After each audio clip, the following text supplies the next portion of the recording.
that Oljorai Farm, previously an Agricultural Development Corporation ADC farm, is located in Nakuru County, Gilgil Sub-County, and spans 28,000 acres, divided equally in 1990 into Phase 1 and Phase 2, with Phase 1 allocated to the Maasai and other minority communities. That too, that the petitioners and their families have resided on the Oljorai land for nearly 40 years, during which time they have established permanent and semi-permanent structures, schools, markets, and other social amenities, contributing to the development of the area.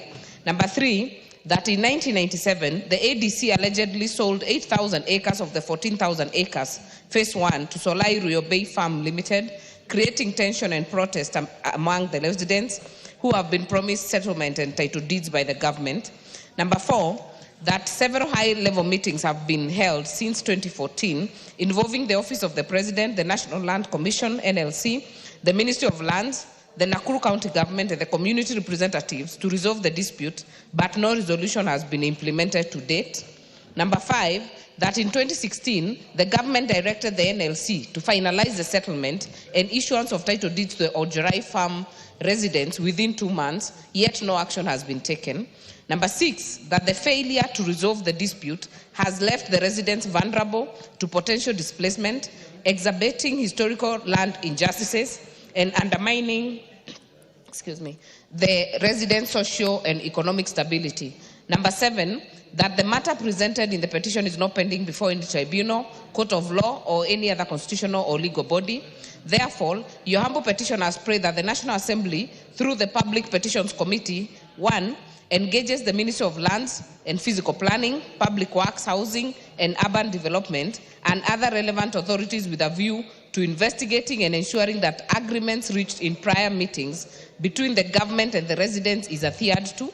Number 2, ensure that the residents of Oljorai Farm in Nakuru County are issued with title deeds and permanently settled on the land they have resided in for the last 33 years. And 3, make any other necessary recommendations to the committee that the committee deems fit to address the issues raised in this petition. And your petitioners will ever pray. Thank you. Yes, Honorable Sunguli. Mr. Speaker, I would like to support that petition. Oljorai, of course, is a Maasai word meaning the thorn tree, and therefore establishes that the Maasai people who are resident in Oljorai have a historical right to reside there. Unfortunately, the Maasai people who are living in Oljorai have a serious grievance that the government must address, because the way that they are being treated is as if they do not have any share of that land or any right in that land. It is important, Mr. Speaker, that in addition to the angle in which the Honourable Member has taken, that the Maasai as an indigenous group of that territory do have their case investigated, even in a manner of affirmative action, so that we can be able to reach the bottom of this problem. Thank you. The petition is yes, Honourable Bukose. Thank you, Honourable Speaker. Honourable Speaker, I want to support the petition by the Honourable Martha Wangare, member for Gilgil, and also one of the chairpersons of the Speaker's panel, for raising the matter about Oljorai. And Honourable Speaker, as the committee looks into it, we have other pending petitions that have been before the committee. Among them, the issue of Chepchoina settlement scheme, which I presented to the committee, and is now more than a year since that time, and I've been expecting that the committee should be able to visit the site, not just listening to the petitions here, but I am hoping that your office, Honourable Speaker, can facilitate them so that they are able to go to the ground, just as they go to Oljorai, they go to all other areas where matters of land are concerned, because these are matters that concerns people's livelihood, and it is actually, they need to be reassured that they are safe and their houses or lands cannot be taken away by other people. Thank you, Honourable Speaker. Thank you. Petition is committed to the Committee on Public Petitions to report back within 60 days. and those days will not count the period of the long recess because committee sittings will be suspended. Member for Nandi Hills, Bernard Kitur. Thank you, Mr. Speaker. I, the undersigned, on behalf of Kenya retired teachers and residents in Nandi County, draw the attention of the House to the following. That in the year 2000, 1,787 members of the defunct Nandi Teachers Sacco Society acquired a property through a purchase of Barclays Bank building at Kapsabet Municipality, 1181/370, and Yain referred as Mwalimu Plaza in Kapsabet Town, Nandi County, at a cost of 12 million shillings. That in the process of purchasing the property, members via the delegates meeting of 18th March 2000 consented that their dividends of the year 1999 be used to pay Barclays Bank. That on 25th April 2000, a down payment of 10%, herein referred as a commitment fee, was paid via check number 18479 of 1.2 million with a further subscription of 10,000 shillings equivalent to 100 shares. That on 27 December 2000, Barclays Bank transferred the property to Nandi Teacher Sacco, having received full payment of 12 million shillings. That in the year 2003, some teachers were paid 400 shillings as dividends for the year. However, in the following year, 2004, Nandi Teacher Sacco management, instead of paying dividends, allegedly used the dividends as collateral charge and the building in securing a loan of a tune of 60 million shillings from an offshore financial institution known as OICO. That the secured loan of 60 million shillings was credited to Nandi Teacher Sacco current account number 0137 000014, KTDA Bank Limited, head office, on the 4th May 2005 through EFTS from CoBank. However, the funds were withdrawn the following day on 5th May 2005, leaving a balance of 64,200 in the account. That 60 million shillings were withdrawn on 5th May 2005 in 5 batches, namely, 1 million shillings was paid through a check number 22, 5 million shillings through a banker's check, transfer debit check,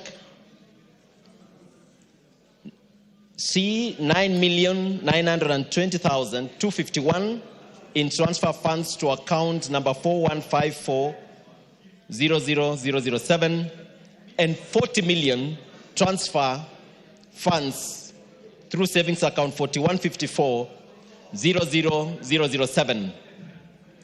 That in 2015, the Nandi Teacher Sacco defaulted payment of the loan to the alleged offshore financial institution, OICO. As a result, Valley auctioneers, under instructions, undertook to recover the loan through the sale of the property by public auction on 31st March 2015. But during the 31st annual delegates meeting on the 22nd April 2015, the then chairman, Alfred Ngatun, gave an undertaking that teachers who were members when building was purchased in the year 2000 would be considered and given preference in regard to the dividend compensations and ownership of the property. The teachers whose dividends were used to purchase the building have never benefited, and therefore the 1,788 retired teachers later registered a group by the name Nandi Teachers 2000. That on 4th August 2016, the chairman of the Nandi Teachers Sacco 2000 wrote a letter to Sacco societies Regulatory Authority, SASRA, over the ownership of the building, of the said building, who responded in a letter to society, now known as Trans-Elite County Sacco. That SASRA, in response to the letter by the chairman of the Nandi Teachers Sacco 2000, affirmed the ownership and provided a copy of attached loan secured by the society in the year 2002, 2 years after the payment completion and transfer to Nandi Teachers Sacco Society. That in the year 2021, the retired teachers through their registered group filed a case in a cooperative tribunal number 347 of 2021 against Trans-Elite County Sacco. However, on 9 December 2021, the case was struck out in Kakamega on grounds that teachers were no longer members of the Sacco Society. That all the efforts by the relevant authorities to have the building referred to the owners have failed to give satisfactory response, and over the years, some members have since passed away without benefiting from the savings and investments. That the matter, Mr. Speaker, presented in this petition is not pending before any tribunal, court of law, or any constitutional or legal body. Therefore, your humble petitioners pray that the National Assembly, through the Petitions Committee, Public Petitions Committee 1, recommends the investigation be carried out to determine whether the Nandi Teachers Sacco Society officials fraudulently swindled the members' funds as alleged, and if found culpable, the officials be prosecuted, and that the retirees who originally purchased the said building be compensated for the loss. 2, recommends that the property and building known as Kapsabet Municipality, 1181/370-5806, be referred to the founding teacher retirees of Nandi Teachers Sacco Society. 3, recommends that Trans-Elite County Sacco Society Limited be compelled to remit rental collections from the property and the building from 2004 to date to the Nandi Teachers Sacco Society retirees through their CBO, Nandi Teachers 2000. And finally, and make recommendations that it may deem fit in addressing the plight of the teachers. And your petitioners will ever pray. Thank you, Mr. Speaker. Thank you, Kitur. Yes, is that Milemba? Yes, Somboko Milemba. Thank you, Honourable Speaker. I rise to support the petition by the Honourable Member, who has spoken very well about the issues of the Nandi Teachers Sacco. Honourable Speaker, yesterday, while you had left the House, I had a chance of presiding over a committee of the whole House that dealt with the cooperative movement laws. And if there's one group of people who have really suffered under cooperatives are the teachers of Kenya, because they tended to adopt the issue of savings and credit cooperatives early enough. But along the way, they were really mistreated by both the bad laws who were changing yesterday and the officials of the cooperatives who actually used that opportunity to swindle their money. And in the case being so said in Nandi, is replicated in many other places of the small circles that were begun by teachers or based on either county or district, the former districts level. And therefore, Honourable Speaker, what I really pity is the fact that the Petitions Committee has so much load, but these are the places where the Parliament really used to help members of the public. So I want to ask the Petitions Committee to clinically follow that matter and actually bring a report to this House so that the many teachers, and most of them are retired, most of them have either died, can actually either get the refund of what they lost or some reprieve can be given to them. Thank you, Honourable Speaker. Thank you. Petition committed to the Public Petitions Committee to report back in 60 days, excluding the vacation period. Honourable Kitur, what you described also, to me, looks like a criminal fraud. And being a criminal fraud, you may also exercise the option of engaging agencies of criminal justice. Honorable members, before we go to the petition by Brighton Yegon, who has since come in, I'll reorganize the order paper a little so that we do the procedural motion at order number 8. We do first reading 9, 10, and put the question at 11. Then we go back to petition and statements before we come to second reading of 12. Clerk, call out. Order number 8, procedural motion, resolution to sit until conclusion of specified business. Thank you, Honorable Speaker. I beg to move that pursuant to Standing Order 33A, this House orders that should the time appointed for adjournment of the House be reached before conclusion of the business listed as order numbers 11, 12, 13, 14, and 15 in today's order paper, the sitting shall stand extended until conclusion of the said business.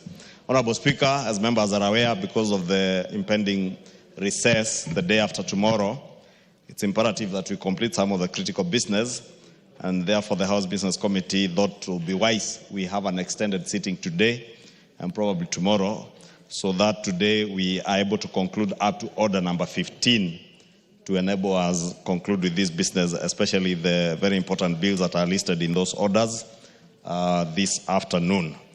And with that, Honorable Speaker, I beg to move and request the Minority Whip, the Honorable Millie Mabaona Odhiambo, to second. Thank you.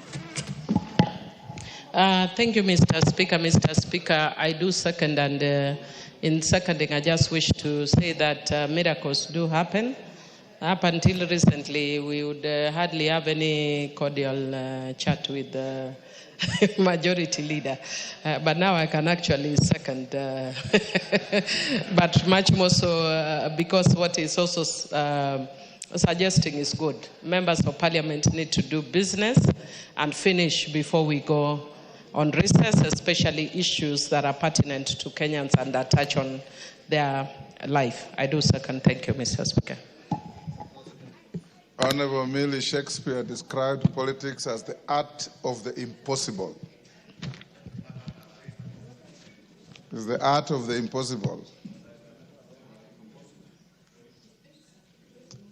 Honorable members, I now propose the question that pursuant to Standing Order 33A, this House orders that should the time appointed for adjournment of the House be reached before conclusion of business listed as orders number 11, 12, 13, 14, and 15 in today's order paper, the sitting shall stand extended until conclusion of the said business.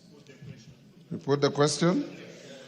Honorable members, I now put the question at order number 8, which is that pursuant to Standing Order 33A, this House orders that should the time appointed for adjournment of the House be reached before conclusion of business listed as orders number 11, 12, 13, 14, and 15 in today's order paper, the sitting shall stand extended until conclusion of the said business. As members of that opinion say aye. Will those of the contrary opinion say nay? The ayes have it. Next. Order number 9, the Metrology Bill, Senate Bill number 45 of 2023, first reading. A bill for an act of parliament to provide for the establishment of the Kenya Meteorological Service Authority, regulation, coordination, monitoring, management, provision, and control of meteorological services, and for connected purposes. Next order. Order number 10, the Election Offences Amendment number 2 Bill, Senate Bill number 28 of 2024, first reading. A bill for an act of parliament to amend the Election Offences Act.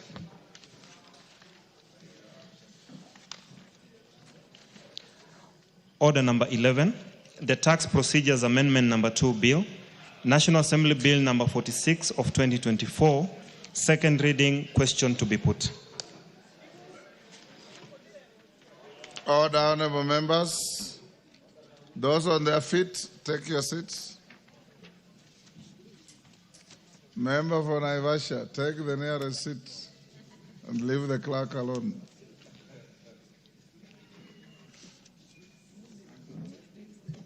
Order, honorable Chepkonga, take the nearest seat. Kwame, take the seat. Honorable members, I now put the question at order number 11 that the Tax Procedures Amendment number 2 Bill, National Assembly Bill number 46 of 2024 be now read a second time. As members of that opinion say aye. Aye. Those of the contrary opinion say nay. The ayes have it. Before we go to a bill for an act of parliament to amend the Tax Procedures Act and for connected purposes. Thank you. Clerk, I've been requested by the Honorable Murugara, George Best, to allow him to lay his papers at order number 5 so that he can go and preside over another committee meeting. And so George Murugara, lay your paper and give notice of the motion. Thank you very much, Mr. Speaker. Mr. Speaker, allow me to lay the following paper on the table of the House today, Tuesday, 3rd December 2024. A report of the Departmental Committee on Justice and Legal Affairs on the vetting of a nominee for the appointment as Secretary/Chief Executive Officer of the Ethics and Anti-Corruption Commission. Thank you, Honorable Speaker. And I go ahead and then give notice of motion. Order number 6, notices of motion. Thank you, Honorable Speaker. Honorable Speaker, I beg to give notice of the following motion. That taking into consideration the findings of the Departmental Committee on Justice and Legal Affairs in its report on the vetting of a nominee for appointment as the Secretary/Chief Executive Officer of the Ethics and Anti-Corruption Commission laid on the table of the House today, Tuesday, 3rd December 2024, and pursuant to the provisions of Article 250(12) of the Constitution and Section 16(1) of the Ethics and Anti-Corruption Commission Act, Chapter 7H, as read together with the Sections 3 and 8 of the Public Appointments Parliamentary Approval Act, Cap 7F.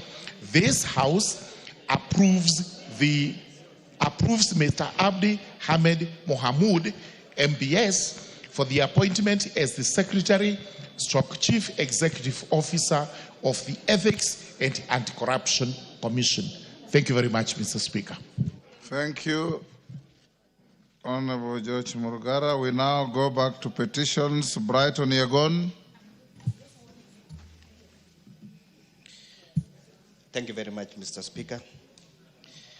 I want to... Brighton, you came late. This is the second bite I'm giving you, so the least you do is to apologize to the House for coming late. I was going there, Mr. Speaker. Okay. I want to apologize for coming late. And, Mr. Speaker, I'm reading a public petition, number 18 of 2024, regarding farmers' hydropower generation by Kenya Tea Development Authority. I, the undersigned, on behalf of smallholder tea farmers, draw the attention of the House to the following. Number 1, that the Kenya Tea Development Agency, as the managing agent for smallholder tea farmers, undertook to initiate projects on behalf of smallholder tea farmers in generating power through hydropower. Number 2, that more than 3 billion have been deducted from smallholder tea farmers since 2014, and in particular, those from Bomet County and other surrounding counties in the west of Rift. Number 3, that the proposed hydropower projects were projected to provide substantial returns which would have directly benefited farmers by lowering energy expenses in the tea factories, therefore lowering cost of production and potentially increasing profits. Number 4, that since inception of the projects in 2014, more than 10 years after the initial contribution, not a single hydropower project has been completed, and farmers have been left in uncertainty and frustration due to lack of progress in the said projects. Number 5, that the expected benefits such as reduced energy cost and increased income have not materialized, leaving farmers in financial distress. Number 6, that lack of detailed reporting and progress updates on the projects allegedly suggests possible financial mismanagement. And number 7, that the matter presented in this petition is not pending before any tribunal, court of law, or any constitutional or legal body. And therefore, your humble petitioner prays that the National Assembly, through the Public Petitions Committee, number 1, engages the Ministry of Agriculture and Livestock, Energy, and other relevant authorities with a view of investigating the alleged financial management in regards to generating power by KTDA on behalf of smallholder tea farmers in Bomet County and other surrounding counties in the west of Rift. Number 2, make recommendation compelling KTDA to provide a detailed report within 30 days on the status of hydropower projects, including how the funds were invested and the reasons for inordinate delay of the projects. And number 3, recommends the due compensation of smallholder tea farmers in the affected region, where more than 3 billion have been deducted since 2014. And finally, make any other necessary recommendation the committee deems fit to address the issue raised in this petition. And your petitioners will ever pray. Thank you very much, Mr. Speaker. Thank you. Petition committed to Committee on Public Petitions. Report back in 60 days, excluding the long recess days. Honorable members, order. Honorable members, I wish to bring to your attention, especially constituents-based members, that I received a letter this morning from the Minister for Finance, the CS for Finance, FCPA John Mbadi Ngongo, on CDF to the effect that by Thursday, day after tomorrow, 5th December 2024, he will disburse to CDF 5 billion Kenya shillings, and thereafter he will disburse 7 billion every month until he concludes in June. So he says Thursday this week, 5 billion, from January, February, March, April, May, June, 7 billion every month. Thank you. Yes, Majority Leader. Thank you, Honorable Speaker, for that communication, and indeed to confirm to the House that the CS National Treasury has confirmed, besides the 5 billion, at the end of this month, he will disburse another 7 billion to ensure that we have adequate resources, especially for disbursement of bursaries at the beginning of January, when our children are going back to school. And therefore, to urge members, even as we go for the long recess, those who have not submitted their proposals to the National Board, I think the Chair, NGCDF, I see Tandaza, the Vice Chair, is here. There are a number of constituents that are yet to submit their proposals. Please push your committees.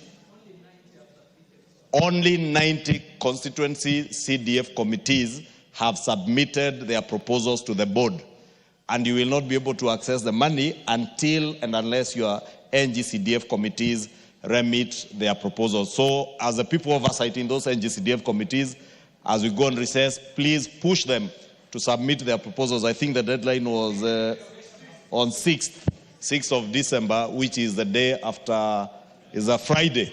Before you join the speaker on the noon train, SGR train to Mombasa, make sure your NGCDF fund manager and your chair have submitted the proposals to the board, and by 11 a.m. be at the SGR station on Mombasa Road for the train with the speaker to Mombasa for the Yala Games. Thank you, Honorable Speaker. Thank you. The letter also says, Majority Leader, that all the arrears for 2023-24 have been disbursed and cleared. So the long recess is awaiting you to go and work for the people who elected you. Thank you. Next. Yes, Oundo, on the same issue? Related issue. Yes. Since you are magnanimous enough to intercede for the people of Kenya, and may the Almighty Lord bless you abundantly and fill your compound with bouncing castles or whatever you call them. Honorable Speaker, we have this unfinished business of roads maintenance levy fund.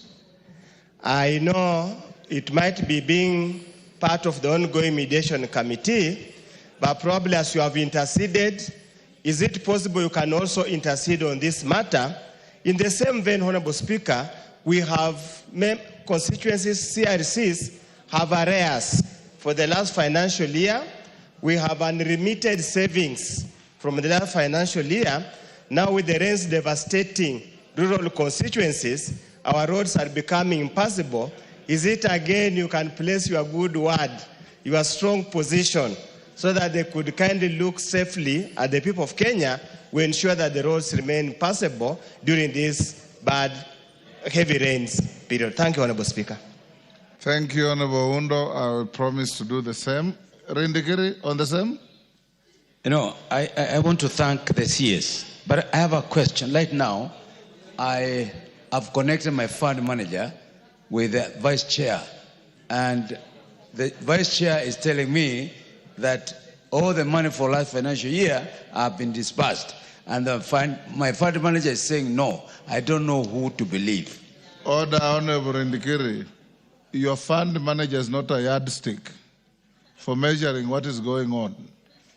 Certainly not. He's one fund manager in 290 constituencies. So just ask him to go and check with Mr. Mbuno, your manager at CDF. John Badi is a former member of this House. John Badi is a respectable CS. John Badi walked to the Speaker's office to relay this message and deliver the letter himself. He can't have done that if it was not based on fact. I'll give him the benefit of any doubt, and I'll encourage you, Honorable Rindikiri, because you are a very strict man. Tell your fund manager to do the needful by traveling to the headquarters to check why the disbursement has not come. You remember you are told some of the returns you file are incorrect or inaccurate, and they lead to delays in disbursing the funds. Yes, Tandaza? Thank you, Honorable Speaker. It is possible that some members have not received all the disbursement for genuine reasons. For example, if up to now, in one's constituents, there are some projects which are yet to be approved, the board does not disburse monies when the projects have not been approved. It is clear the board has received all the monies, but to some constituencies, they have not received. There are others who have asked for reallocation, and there is some documentation which the board will require when you are to do reallocation. For those reasons, it is possible, but for all constituencies where the projects have been approved with no other issues, they have received 100% of their monies. Thank you, Honorable Speaker. And order in the honorable members, when I used to be a constituency MP, I never left it with my fund manager to run the mill from A to Z. He sends the documents of approval, I follow up myself. One, to ensure that I'm satisfied the documentation is correct. And two, to ensure that they have been delivered. Three, to ensure they have been acted upon. And four, to ensure the funds have been remitted back to the account. That is not too much to ask of a responsible member of a constituency. Yes, Rindikiri. As you said, I'm very strict on the work of my fund manager. And I have never doubted her. And that's why I said, let them speak, the vice chair.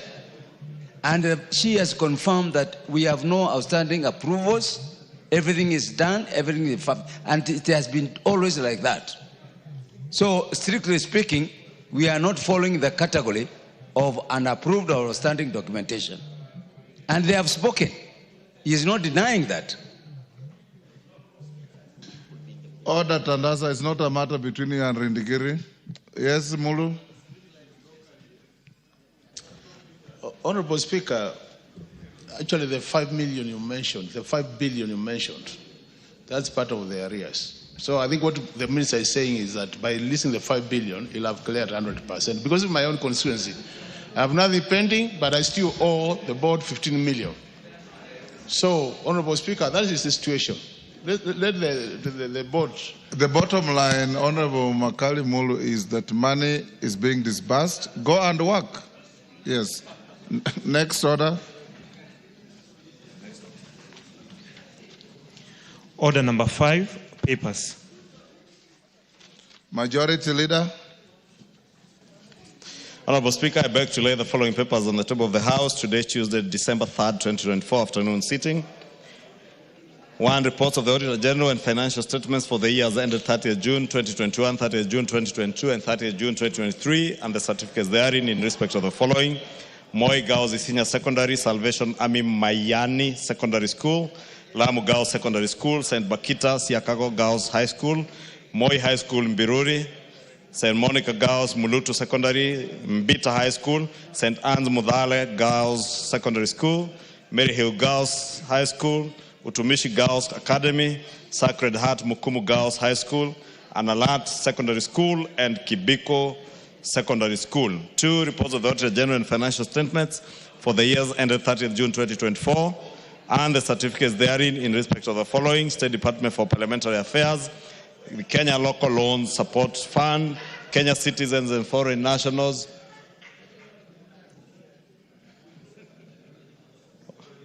Honorable Speaker, I pose to allow the member for Langata order and the member for Gem. I don't know, they are conversing and laughing. And the member kneeling on Carolo Mondi's seat, Mohamed Ado. That is not how you should be in the chamber.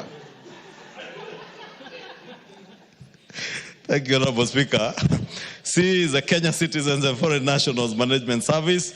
D, Global Fund Tuberculosis Grant Credit Number KEN TNT 2067 from the Ministry of Health.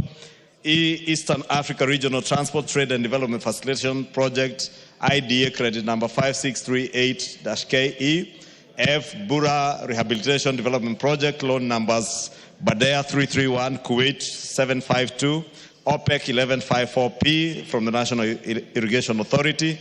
G is COVID-19 Health Emergency Response Project Grant Number 6598-KE from the Ministry of Health. H is Witness Protection Agency. I, Northern Corridor Transport Improvement Project, IDA credit number 3930 and number 4571-KE from the Kenya National Highways Authority. And lastly, the Mombasa Special Economic Zone Development Project, Kenya National Highways Authority. Thank you, Honorable Speaker. Thank you, Majority Leader. Chairperson, Departmental Committee on Sports and Culture. Wanyama. Honorable Speaker, I beg to lay the following papers on the table of the House today, Tuesday, 3rd December 2024. Reports of the Departmental Committee on Sports and Culture on its consideration of 1.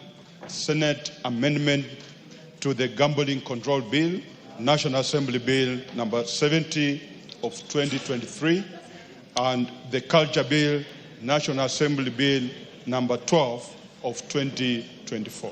Thank you, Mr. Speaker. Thank you, Chairperson, Departmental Committee on Finance and National Planning. Bagoy, Ambassador Benja.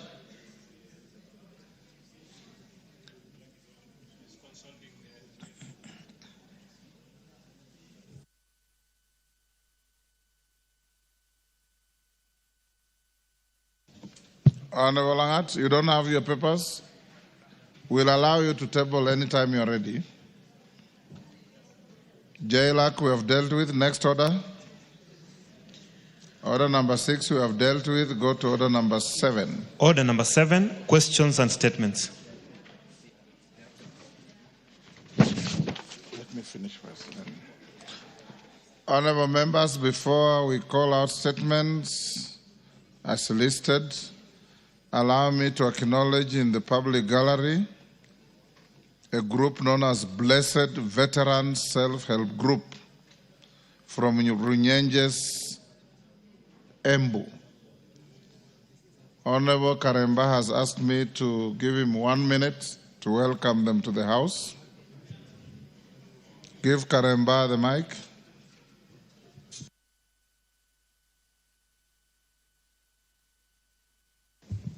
Thank you, Honorable Speaker, for the opportunity to welcome the blessed and the veterans into this House.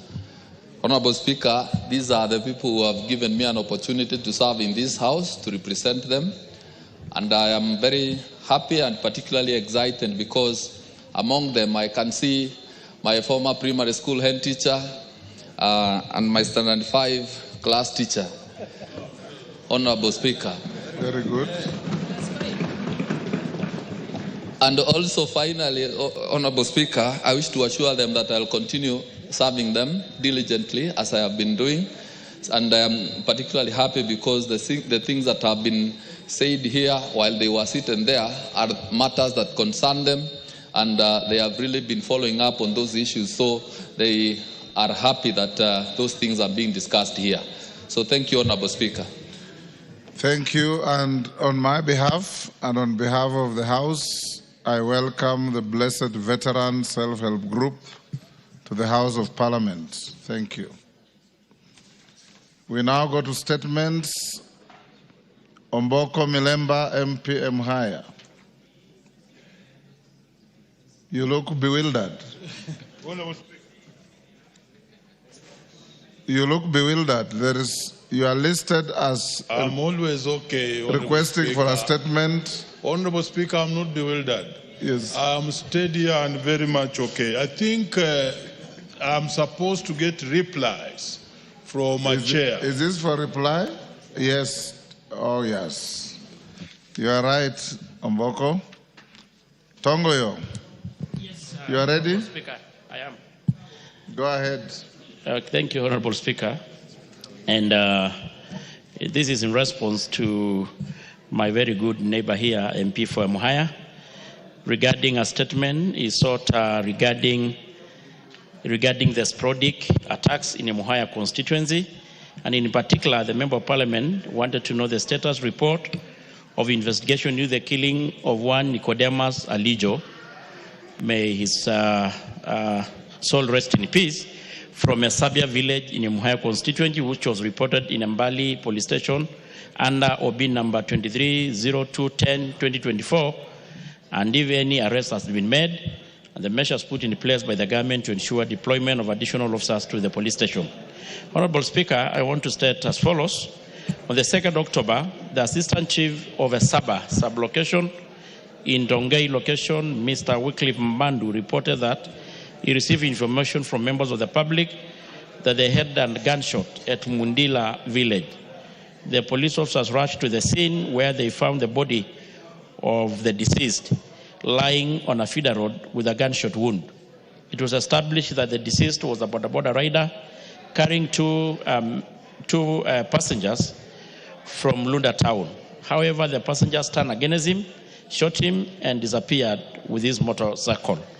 4 spent cartridges and 1 live round of 9 ml was recovered at the scene, and the case is pending under investigation by the CSCCIO Emuhaya. The theft of the motorbike registration number KMGL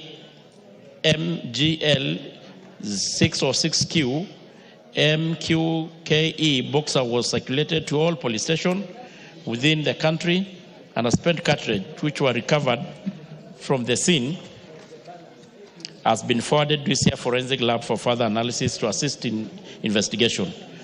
To this end, by the time of writing this response, Honorable Speaker, there's no reported arrest made, but the case is pending under investigation through CR number CR948/138 of 2024.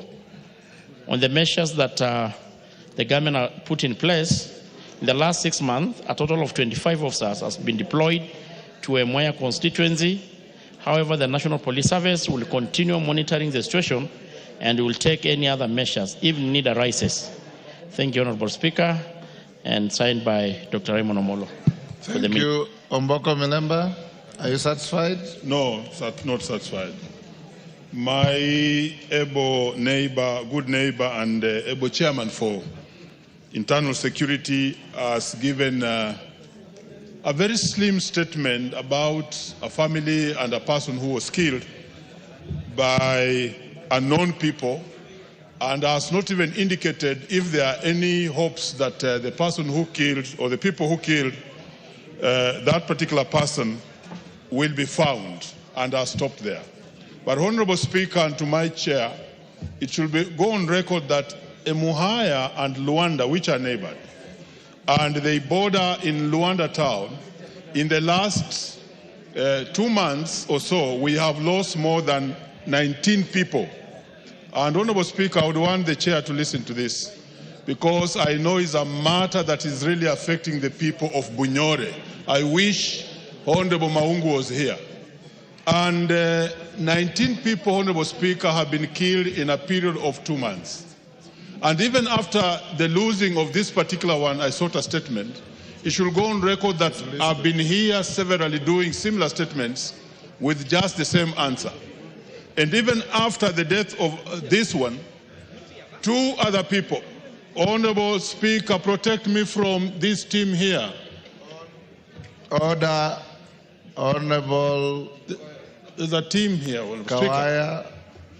Thank you. Honorable Ngokoyo, that is normally not a place where you sit. So don't cause any disorder. Thank you, Honorable Speaker. Be a good guest. Thank you, Honorable Speaker. That even after the death of this particular one, another person was butchered around the same place at a shopping center, where thugs just attacked the person and waylaid him, killed him brutally like an animal. After 3 days since this particular one, a trader, one of the most important traders in Luanda, by the name of Philip Ateka, was equally shot when he was entering his compound. And yet, in the same place, another person called Bam Bam, popularly known as Bam Bam, was also killed. So the deaths in Bunyore, let me now use the general area, the Luanda market, Emuhaya, really need attention for the chairman. I would be really seeking that the chairman goes back and talks to the security agencies, so that, one, we can have all the police stations that we build using the money, so said here, of CDF, at Ipali, at Ebuhaya, at Emurembe, to be given security officers. He says 25 of them have been sent.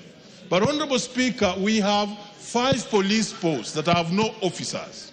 Number 2, Honorable Speaker, we have a major police station built at Hobuyaya in Emusire, which the security officers are not willing to go and occupy, despite the fact that when visited by both CDF and other people from Nairobi, the national office said that it was one of the best in Kenya. And they would prefer to stick at Mbali police station, which is a small area and far away from the center of that particular sub-county. Honorable Speaker, we don't have the police officers he's speaking about.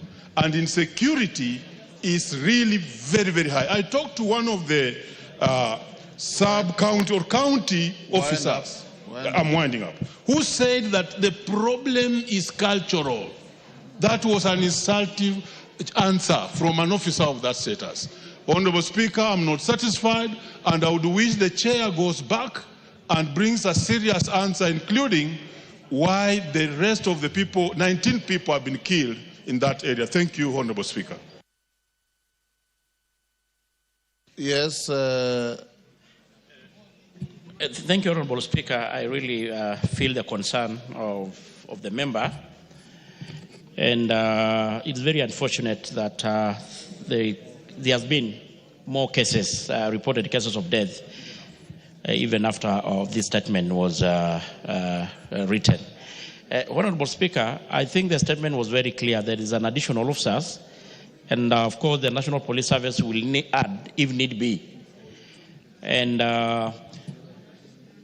you know, we sit together, and actually, besides even the written statement, we had actually discussed with the member, and there is a possibility, a suggestion, that a possibility even of deployment and change of the security officers, and I'd actually committed that I will also raise the same concern to the IG, if that may help, behind the issue of adding the police station, the police officers to the police station, which are understaffed.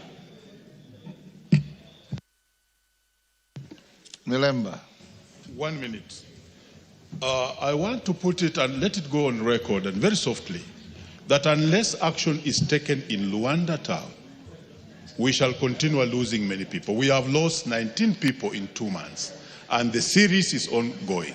Honorable Speaker, I want your word on this, yes, so that a special attention is given to Luanda. 19 people in a small market like Luanda is something worth you're worrying about. So what are you doing about it?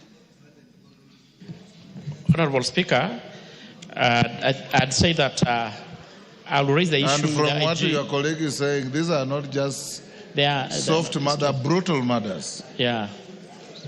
I'm saying, Honorable Speaker, it's very regrettable. And, you know, besides even this one, I think we had been really having a spike about insecurity in the country, Luanda being included. So, Honorable Speaker, besides this statement, I'd also committed to see the IG with a concerned member with a possibility of a shift, a quick intervention to include deployment of the officers, additional to the 25 already deployed to the sub-county. Go ahead and do so. Yeah.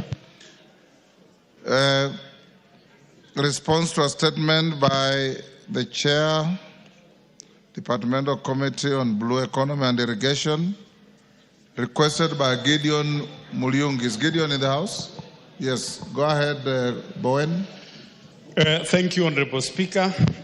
Honorable Speaker, I have a response from the Cabinet Secretary of Water, Sanitation and Irrigation in regard to a question of the Honorable Mulyungi on utilization of funds allocated for the sinking of 2 boreholes in Mwingi Central constituency.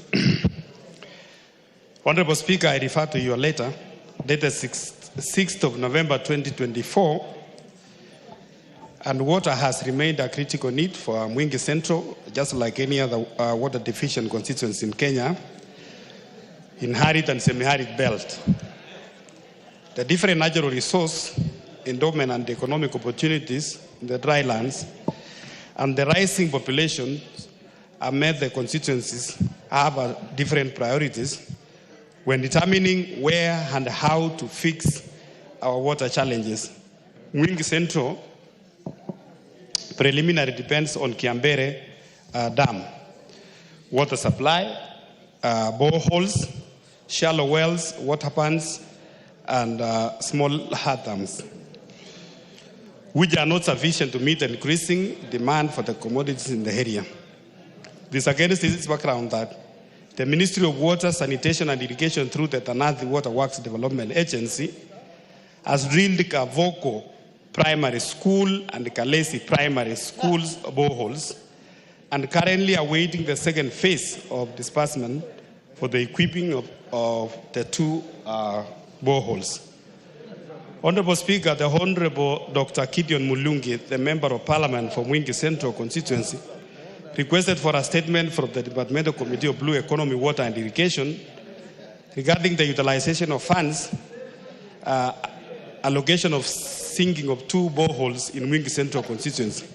And in the statement, the Member of Parliament sought a clarification of the following issues. 1, why the implementation of the project was started without the public participation of the local stakeholders, residents who had in the first place requested for the project. Number 2, why construction of the boreholes was halted before the completion despite the full funding having been allocated by the Parliament and released for the purpose by the National Treasury. And number 3, when and how the boreholes were procured, the details of the contractors awarded tenders, the contract sums, and the scope of the contract.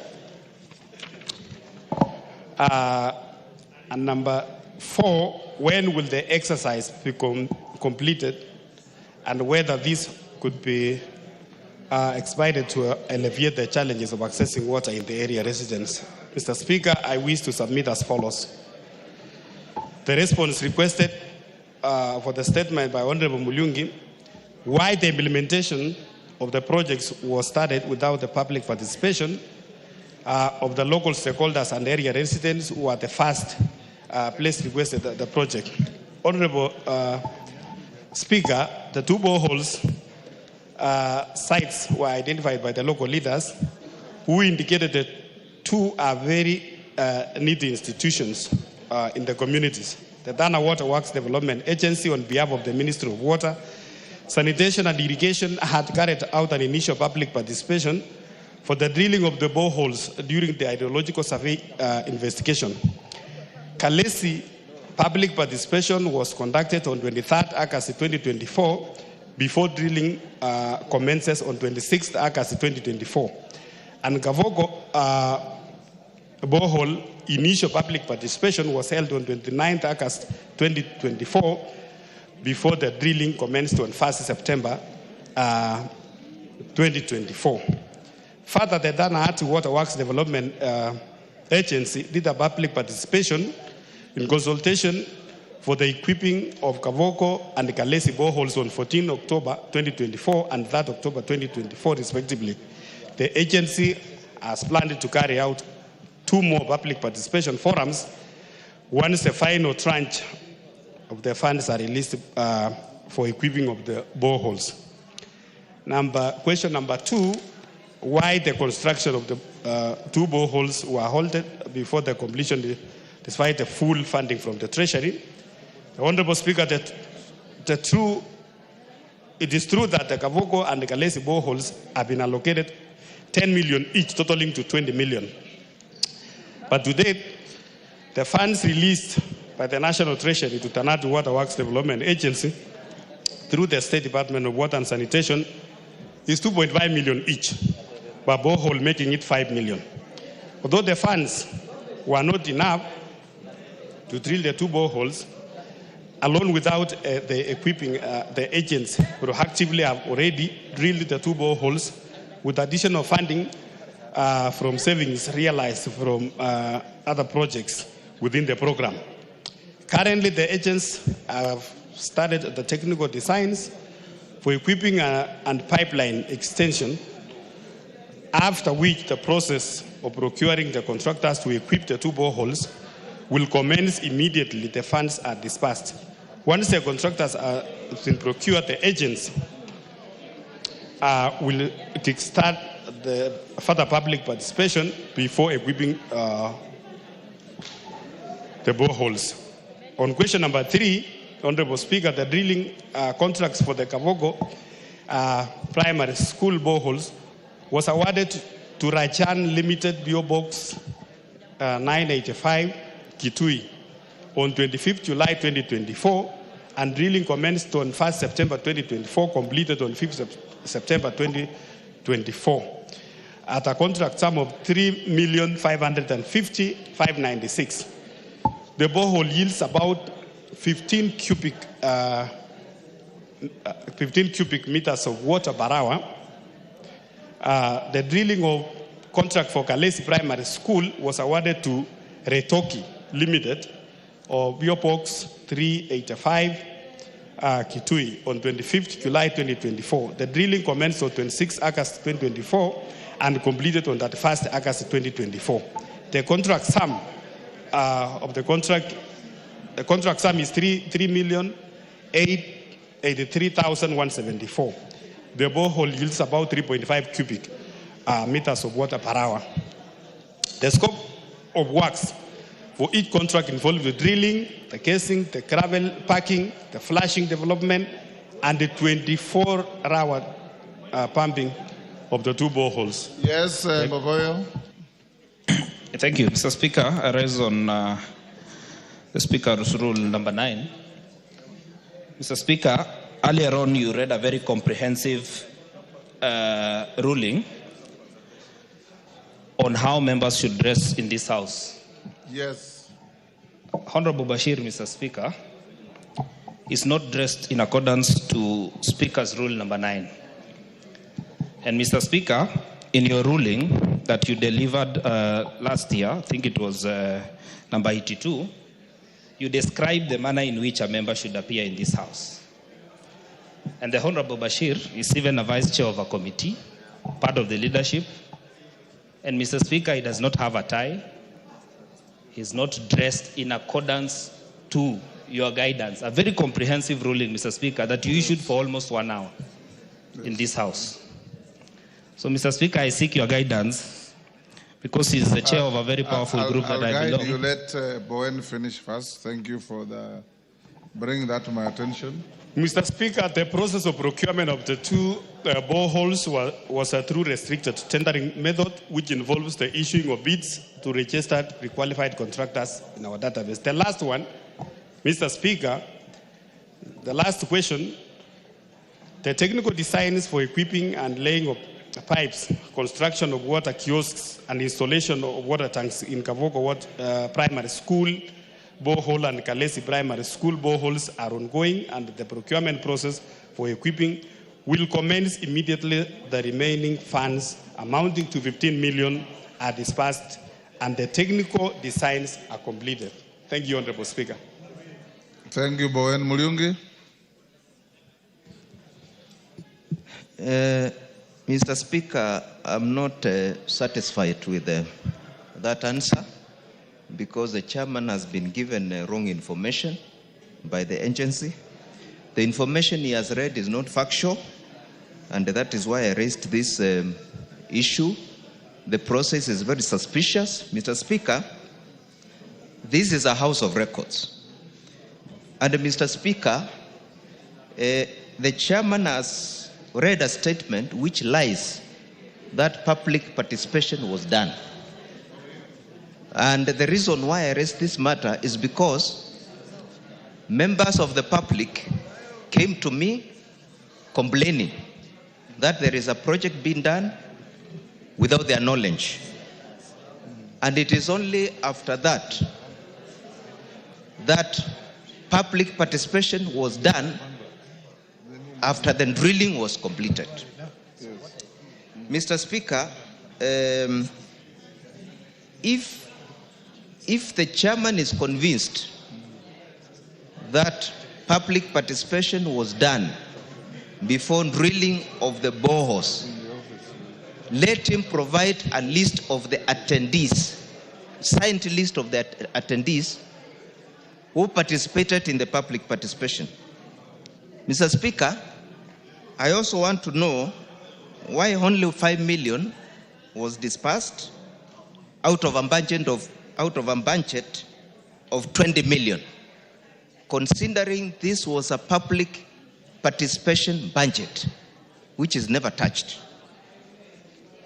Mr. Speaker, on issue number 3, I also want to know why only contractors from very far were shortlisted to tender, sidelining local contractors who had capacity to do that work. Thank you. And finally, Mr. Speaker, you are supposed to seek clarification. You are now debating. Mr. Speaker, I also want to know when the balance of 15 million will be dispersed considering the financial year has ended. Bowen. Mr. Speaker, starting with the disbursement of finances. Mr. Speaker, budget is our projections. All budgets are projections. And in Treasury, even Treasury, when they are giving budgets to this House, they normally project that maybe they are going to collect this amount of money. And that is why sometimes if they don't hit at that target, Mr. Speaker, we normally see the budget cuts in this House. So for now, the money which has dispersed into those two projects are 5 million, Mr. Speaker. And I want to promise the honorable member that the remaining amounts I'm going to follow up in the next supplementary budget to make sure that the two boreholes are completed. On the issue of the contractors, Honorable Speaker, Mr. Speaker, sometimes in projects which are of these amounts, if those the pre-qualified contractors, Mr. Speaker, those who meet the qualifications, they are normally considered, all of them. So it doesn't matter whether they are from local or from far. If there is a contractor who is qualified and is from far, it doesn't necessarily that should be around there. On the public participation, Mr. Speaker, it's very clear in this report, Mr. Speaker, that there was a public participation which was conducted by the Tana at the Water Works Development Agency, Mr. Speaker. And Mr. Speaker, given that this report was signed by the Cabinet Secretary himself, the engineer Muka, Mr. Speaker, allow me to follow up with the CS and ask the Tana at the Water Works Development Agency to bring me or to give to the member the public participation day and who are the participants together with the signatures, Honorable Speaker. I submit. Thank you. Response to a statement by Honorable Marian Kitani, MP Aldai. Yes, Nabwin. Akuja. Is that Honorable Akuja? Namwar, sorry. Honorable Speaker, thank you. What?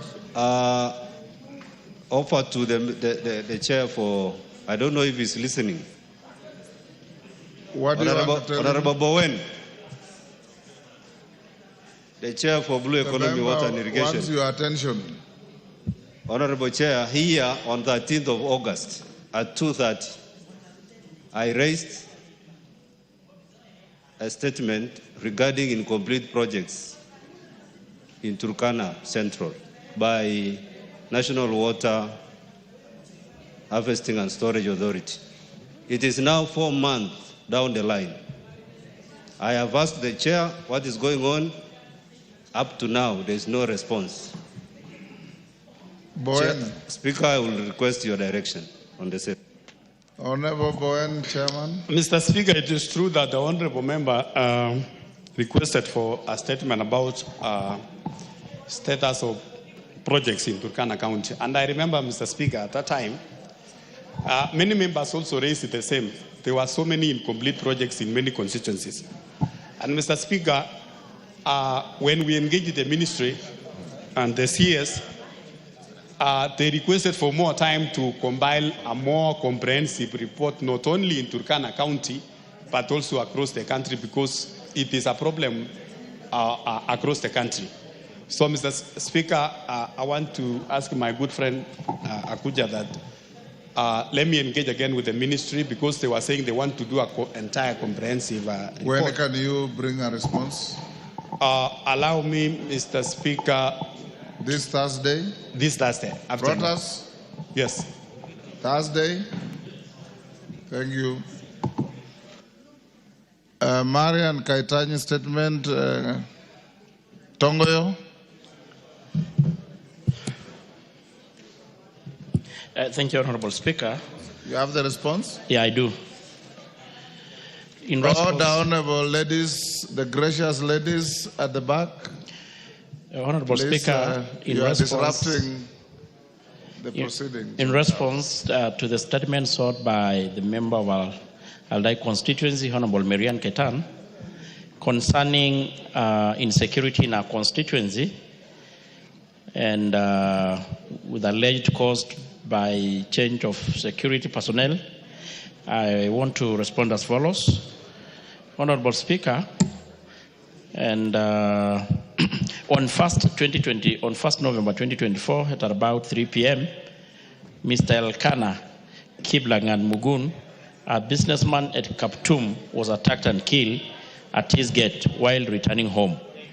The victim's body was bundled in his motor vehicle, registration number KWE 383, a pigeon, a saloon, and dumped at Kaiboni location, approximately 7 kilometers from the Kaptumo. Investigation, Honorable Speaker, Wakili, Honorable Speaker, it's much noise. Order, honorable members, order. Wamshomba. That Kamkunji is illegal. Honorable Order. Speaker. Even the members next to Tongoyo. Is that Wakili Mureu? Thank you, Honorable Speaker. Honorable Speaker, investigation commenced VAD CR 772 453 of 224, and 14 suspects, Honorable Speaker, were arrested in connection to the murder. They were subsequently taken to court under miscellaneous application, and a custodial order of 14 days pending further investigation was obtained. On 5th November, the main suspect, Ismail Kipngetich Kemboi, was traced and arrested at Sirisia area in Bungoma County. On 8th November, he was arraigned before court through a miscellaneous application number E095 of 2024, and subsequently a custodial order of 14 days pending further investigation were obtained. The suspects were all placed under investigation by the DCI in Nandi South and Sub-County and will be arraigned in court for a plea taking once investigations are complete. The body of Ms. Felista Chelimo was discovered lying on the road at Kundos area of Kuyo village along Kuboi, Kaptumo Road on 13th November 2024, and about 3 p.m. The body had fresh injuries occasioned by a traffic accident, that is traffic road accident. On the following day, the motor vehicle that caused the accident, registration number KNW 368M, a Toyota Premium, was found and taken to Nandi Hills Traffic Police Station.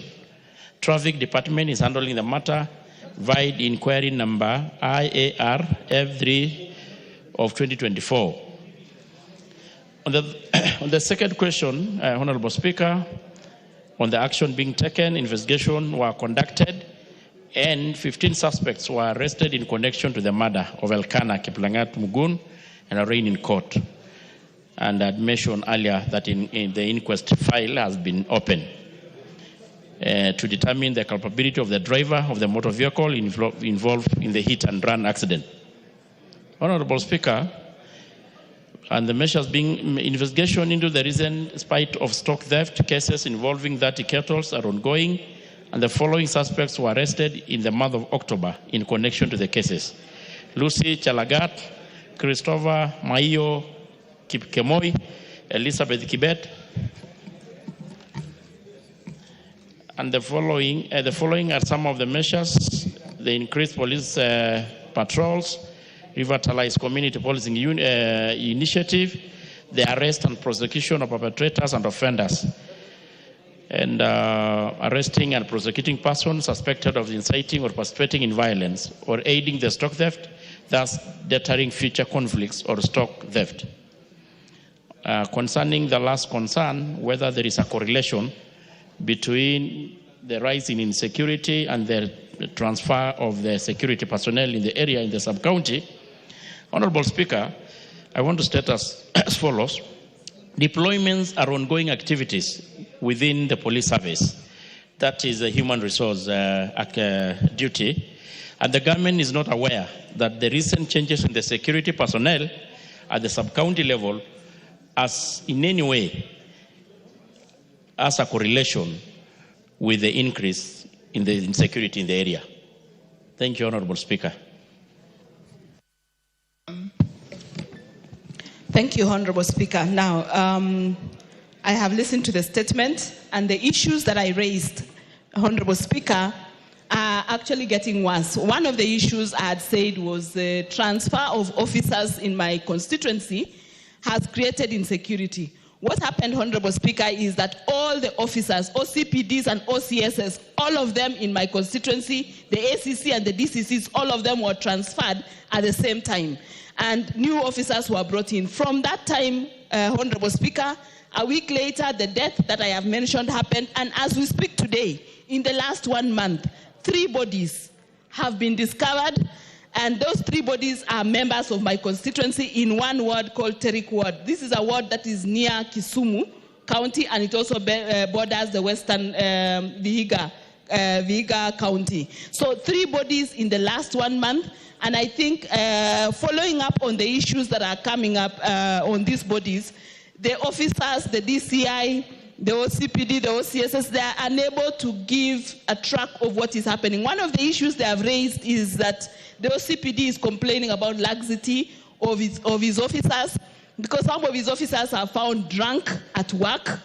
Some of the officers are not on duty. So there is a lot of laxity now in the security situation in my constituency. So as much as the ministry is saying that these transfers have not affected operations, it is far from the truth. The truth is that I am getting more bodies. This was unheard of until these transfers happened, Honorable Speaker.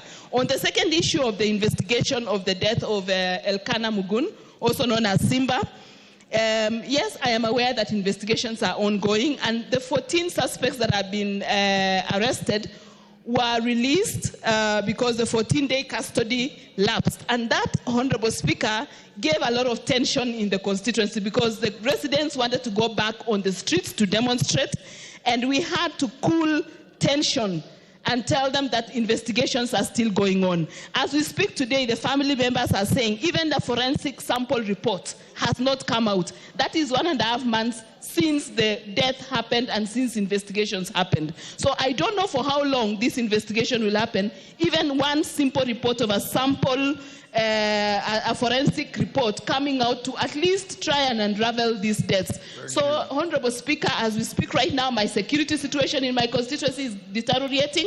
And secondly, this investigation is moving at a far slower pace, if at all it is actually going on as the chairperson of the Departmental Committee on Internal Security is saying. And for me, I still feel that this particular matter, and especially so on my security situation, I need us to, if they can, instead of just a statement, if we could actually have a session as they have their departmental sessions or with the ministry, so that I can allay and raise these issues. I never used to have these issues. Now that is a problem. Thank you. Tongoyo. Thank you, Honorable Speaker. As much as I agree with them, she has a right. I think 14 suspect is not is a trial, actually, that the police have arrested 14. Honorable Speaker, it's good to appreciate that it's a constitutional right of any suspect to get released on bond. And that is exactly what had happened. On the issue of the security personnel being transferred... Are they out on bond or they were released without No, on bond. charge? Sorry? They are on police bond Yes. or court bail? They are court bail, actually. Yeah, that is what is the report that I got. Which I think is it is the constitutional right. Honorable Speaker, on the issue of the security officers, in fact, I think is the issue that the Member of Parliament has been really talking about. She has been on several, even in Barasa, talking about a possibility of her being undermined. But I do believe that our police officers are professional. They're supposed to work and efficiently wherever they're being deployed to. And I remember even we ever talked, you had even some issues with some Gao officers, which even some were reinstated and brought back to the sub-county. So I think that is a little bit a more administrative issue, not much of a security. And Honorable Speaker, if you so guide, I know we are needing for recess. Maybe if the member feels that he can able to prosecute it better appearing before the committee, maybe we can plan that as soon as we resume. But if what she says is true, isn't it unusual that you just wake up and transfer all officers from one place? Where is continuity? Honorable Speaker, it's true. She knows. I personally raised this issue with the DIG, concerned with the KPS. And we had really conversed at length with her. Okay. And maybe you can allow me to keep engaging and see what we can do. Follow it up, keep engaging. Yes.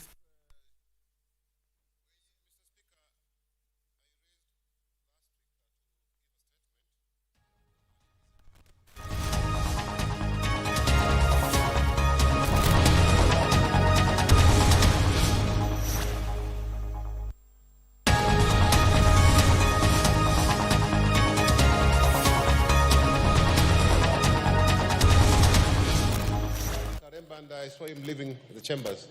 He went to talk to some special veterans. We will, Clark, can you look up Mwenye's statement?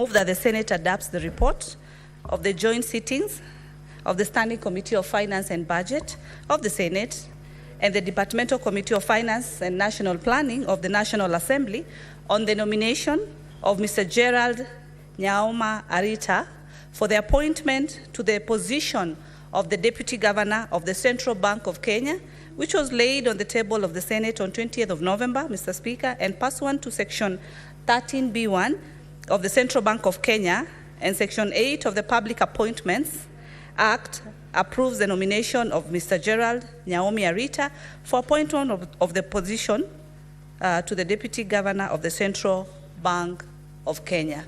Mr. Speaker, let me start by really appreciating members of the Committee of the Senate Finance and Budget and also members of the Committee of Finance at the National Assembly. Since this was a joint committee, there was positive commitment, and we were able to embark on the vetting process of the candidate one, Mr. Gerald, Mr. Speaker. Mr. Speaker, our focus was on the basics in terms of the qualifications, the suitability, the competency levels of the nominee, Mr. Speaker. The basics that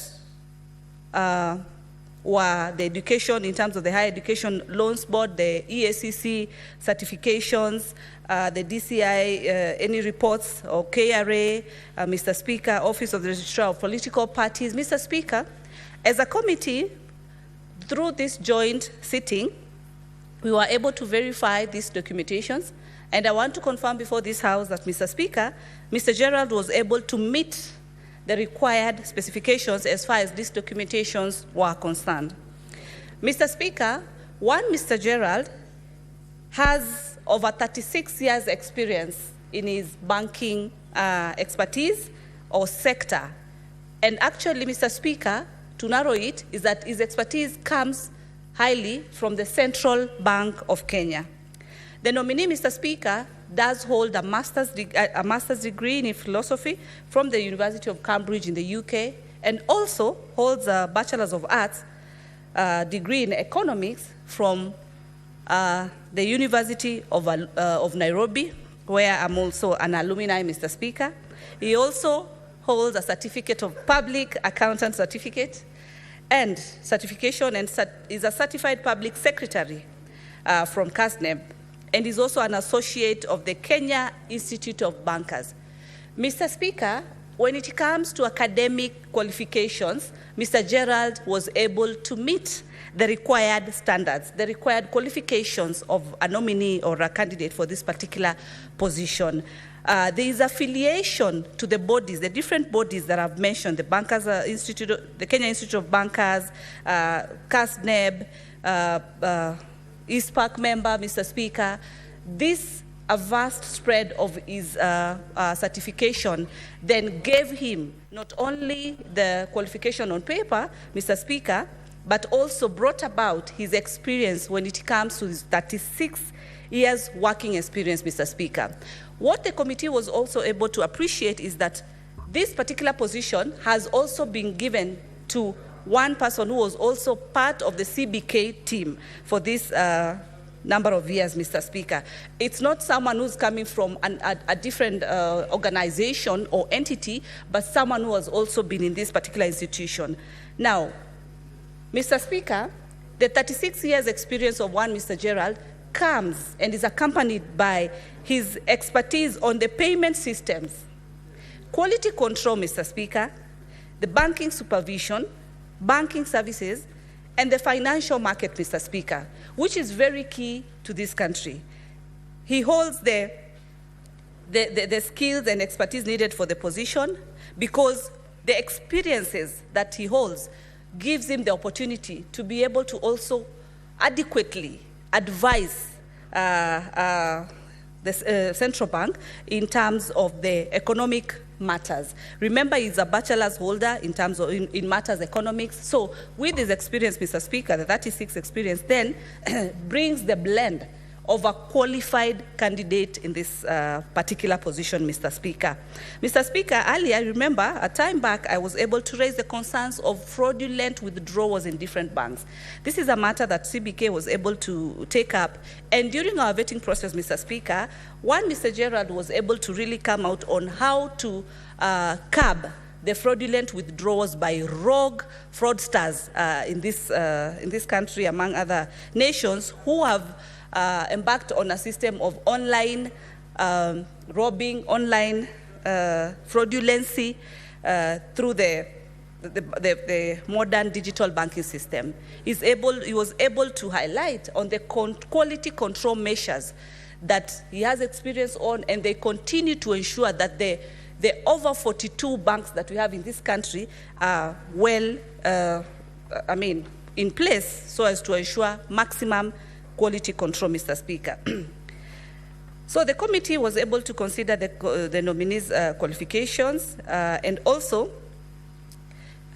work experience, as I said, 36, membership to relevant professional associates, was able to keenly look at the issue of conflict of interest. Mr. Speaker, we have a bill that is the conflict of interest bill that we await for it to be tabled before this House. But narrowing it to one Mr. Gerald, when we looked at these issues in terms of matters conflict of interest, Mr. Speaker, the candidate was clean. The candidate was able to respond when it came to the sensitive issues of conflict of interest. He was very averse, and he was able to show not only managerial skills, but also leadership skills pertaining the issue of conflict of interest. Mr. Speaker, as I conclude, as far as this matter is concerned, the committee, having held the approval of the nominee regarding his suitability as per Article 231, therefore, the committee was able to recommend that the Senate approves the nomination of Mr. Gerald Nyaomo Arita for the appointment of the position of the Deputy Governor of the Central Bank of Kenya. Lastly, I wish to also appreciate our Secretariat, led by one Gitonga and the team, Beverly, Lucy Radoli, Kyoko, the team that we really work very closely with, that we always appreciate as a Committee of Finance, because as I always said, Mr. Speaker, Committee of Finance is one of the busiest committees. And so in conjunction with our Secretariat, we are able to work hand in hand and be able to conclude as per what our mandate pertains. I wish to request that senators do approve the report of the approval hearing of one Mr. Gerald for the position of the Deputy Governor, and I call my colleague member also whom we sit with at the Finance Committee, the young man from the county, the great county of Migori. I think the Vihiga issue, since we were there on over this weekend, supporting our chair with the same honorable member, Eddie, I think the issues of Vihiga are still fresh in our mind, but we are very proud and happy for Senator Ososi for his great leadership. We were able not only to see it in this house, Mr. Speaker, but we were able to have an opportunity to see how he painted the county of Vihiga orange on Sunday, which really affirms his leadership skills are not only in this house, but also on the ground. I now call Senator Eddie Gishero to second this particular report. Thank you, Mr. Speaker.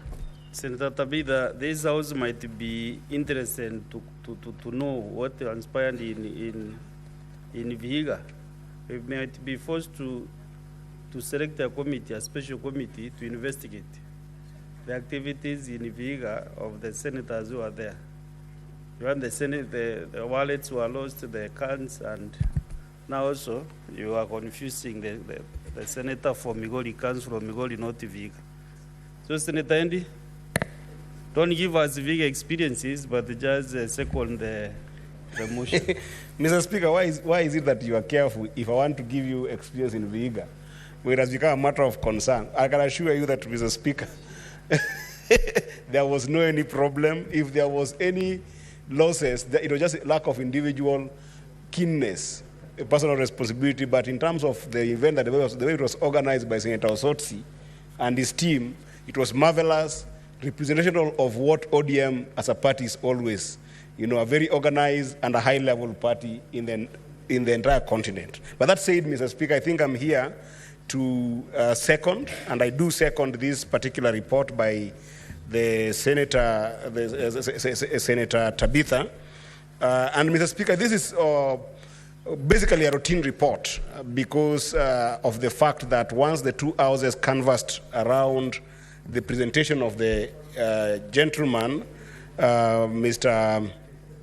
Gerald, who is, was forwarded to us, Mr. Speaker, for this position of Deputy Governor of CBK, then it just becomes a routine report. I think so. And especially because my sister, Senator Tabitha, has really emphasized on the character of the person and the presentation of the person, the nominee, to the extent that merits the person that we as a country envision to be a member of, the Monetary Policy Committee, because this is a place that is going to sit in as much as going to be a CBK deputy governor.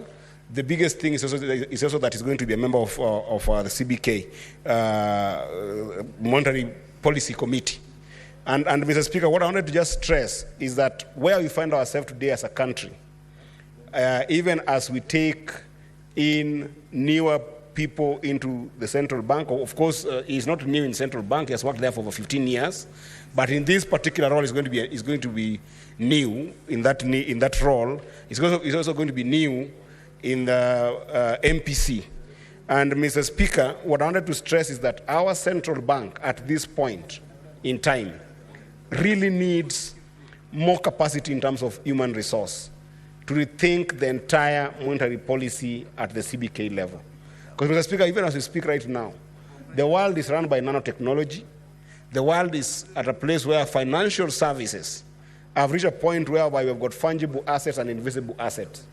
Even as we speak right now as a country, we haven't figured out our own crypto assets and cryptocurrency, both regulation, laws, and frameworks that can make us compete in a global world where these innovative and new technological aspects of financing are coming fast and vast. Mr. Speaker, there are countries today that are using things like virtual Visa cards, and Mr. Speaker, we are not there yet. In as much as we have made a leap in the M-Pesa revolution, which I was actually proud that the nominee was among the team that was keen to make sure that M-Pesa works and people can be able to exchange money on the interface of a mobile phone.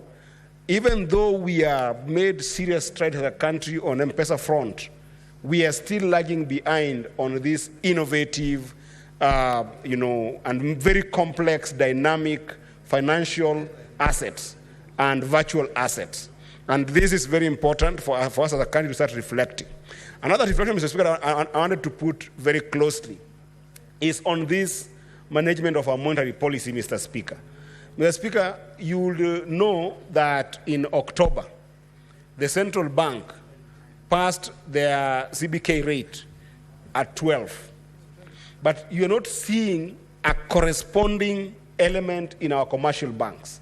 Our commercial banks are still lending at very crazy interest rates that do not still allow businesses to be able to, borrow from these commercial banks.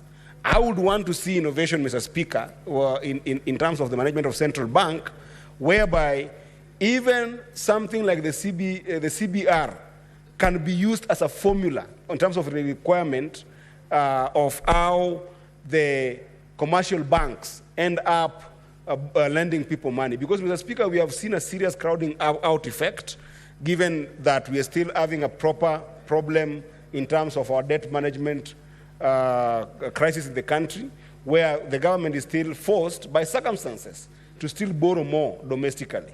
Then there needs to be an incentive from a monetary policy perspective, Mr. Speaker, that can be able to enable more businesses access credit. Because it's only when the business access credit that the country can move forward, we can make more taxes by having a bigger tax base, by more businesses, creating a framework for them to access money and do better businesses, Mr. Speaker.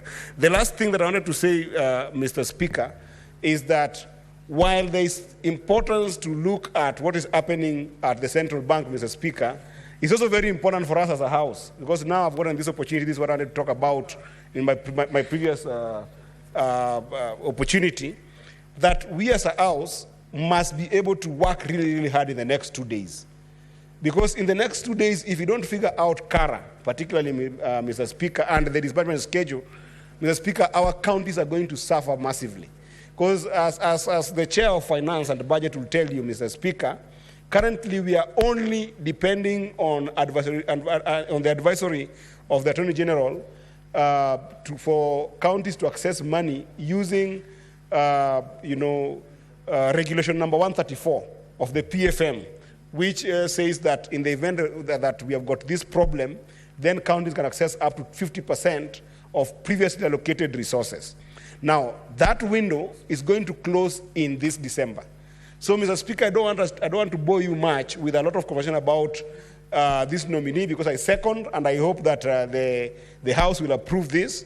But I wanted to urge fellow senators, on behalf of the Finance Committee, on behalf of my very hardworking chair, my very hardworking vice chair, that the next 2 days, there's temptation to actually, perhaps some members want to leave early to start making their way to Mombasa for Yala.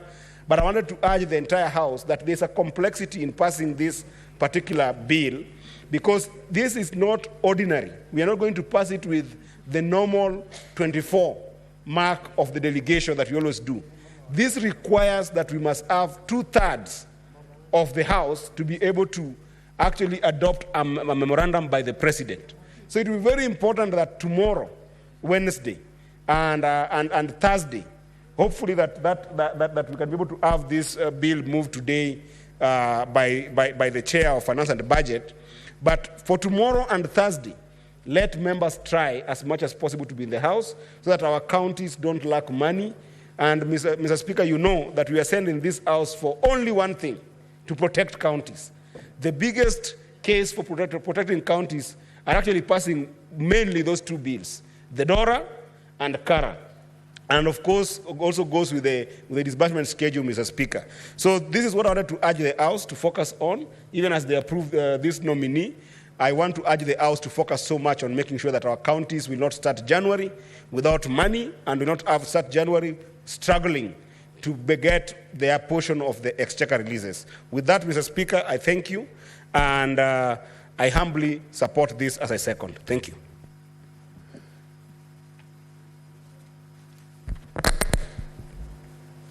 Honourable Senators. Honourable Senators, I propose the question that the Senate adopts the report of the joint sittings of the Standing Committee on Finance and Budget of the Senate and the Departmental Committee on Finance and National Planning of the National Assembly on the nomination of Mr. Gerald Nyaoma Alita for appointment to the position of Deputy Governor of the Central Bank of Kenya, laid on the table of the Senate on Thursday, 28th November 2024, and pursuant to Section 13B1 of the Central Bank of Kenya Act and Section 8 of the Public Appointments Parliamentary Approval Act, approves the nomination of Mr. Gerald Nyaoma Alita for appointment to the position of the Deputy Governor of the Central Bank of Kenya. Senators, now you can be able to contribute. First is Senator Mwihaji Mohamed. Asante Mheshimiwa Spika kwa kunipa fursa hii kuchangia mswada wa hoja ya kukubali uteuzi wa Bwana Gerald Ayoma Arita kama naibu mkurugenzi wa Benki Kuu ya Kenya. Mheshimiwa Spika, ripoti ya kamati iko wazi kwamba Bwana Ayoma alikuwa amehitimu katika chuo kikuu cha Nairobi ambapo alipata shahada ya Bachelor of Arts kwa masuala ya arts. Vile vile akaenda chuo kikuu cha Cambridge ambako alifanya vizuri sana, hata akapewa shahada maalum kwa sababu ya ile bidii yake ambayo ilimfanya kuwa mwanafunzi wa kwanza katika chuo kile wakati wa mwaka huo. Mheshimiwa Spika, vile vile akahitimu kama mhasibu, yani accountant, na vile vile amefanya kazi katika Central Bank kwa zaidi ya miaka 30, Mheshimiwa Spika, mpaka alipostaafu hivi majuzi kama mkurugenzi wa masuala ya uangalizi wa banki hiyo. Mheshimiwa Spika, kama ilivyosemwa na kamati ni kuwa Central Bank ama Banki Kuu ya Kenya ni taasisi muhimu sana katika nchi yetu ambayo inasimamia uchumi wa nchi hii, inasimamia fedha na hali ya nzima ya mchakato wa uchumi katika nchi yetu ya Kenya. Kwa hiyo Mheshimiwa Spika, uwepo kwa uongozi ambao una tajiriba kubwa kama hii utasaidia pakubwa Mheshimiwa Spika kuweza kuendeleza hii banki ili uchumi wetu uweze kuimarika, na vile vile pia kuwe na hali ambayo inawapa wawekezaji ile tunaita confidence kwamba wakiwekeza katika nchi yetu ya Kenya, Mheshimiwa Spika, itakuwa ni nzuri na vile vile pia ni maendeleo kwa nchi yetu ya Kenya. Mheshimiwa Spika, nchi yetu inataka wawekezaji hivi sasa, kwa sababu yale masuala ya kwenda kuomba mikopo na misaada, Mheshimiwa Spika, hiyo imepitwa na wakati. Sasa ni lazima tulete wawekezaji ili uchumi wetu uweze kukua, tuweze kuajiri watu wengi, vijana wanaomaliza vyuo vikuu na taasisi zingine, ili uchumi uweze kuimarika. Mheshimiwa Spika, ningegusia tu mambo mawili matatu ambayo nimeona kwamba yako katika uchumi wetu kwa sasa. Mheshimiwa Spika, tumeona kwamba Banki Kuu imeweza kushukisha riba ya mikopo, lakini Mheshimiwa Spika, benki nyingi riba yake iko katika 23 kwa 120, wakati Mheshimiwa Spika, Banki Kuu imeweza kutoa mwongozo kwamba mikopo iweze kushuka.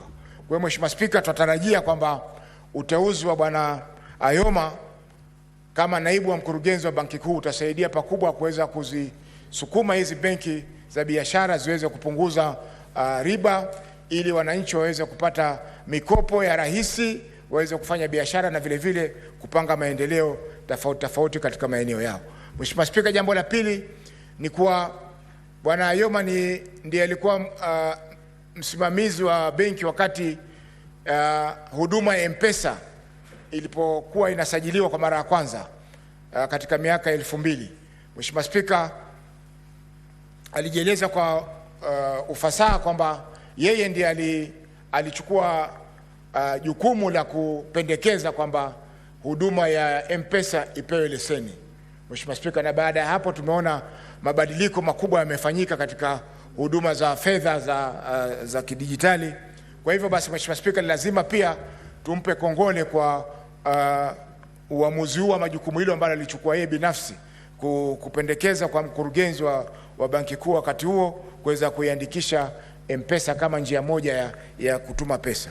Mheshimiwa Spika, tumeona vile vile kwamba M-Pesa imeweza kusambaa ulimwengu mzima hivi sasa, na kila sehemu matumizi ya pesa kwa njia ya dijitali yanazidi kukua. Mheshimiwa Spika, kuna mambo mengi ambayo mapya yanatakana kuja katika mfumo wetu wa fedha, na haya yote Mheshimiwa Spika, tuna imani kwamba Bwana Ayoma atapasaidia pakubwa kuhakikisha kwamba hizi mbinu mpya za biashara, mbinu mpya za fedha, fedha hizi zinazoitwa kama cryptocurrency na Bitcoin, Mheshimiwa Spika, zitaweza kutumika ili kuweza kupanua uchumi wetu. Mheshimiwa Spika, soko la fedha likipanuka, ina maana kwamba uchumi wetu pia utapanuka, na hivyo basi itakuwa ni faida kwa Wakenya ambao wanastahili kupata huduma hizi ambazo ziko sehemu nyingi za ulimwengu, na vile vile pia Wakenya waweze kuzitumia, waone kwamba fedha zao pia zinakuwa. Kwa hayo mengi Mheshimiwa Spika, naunga mkono ripoti hii. Asante. Senator Olekina Ledamo.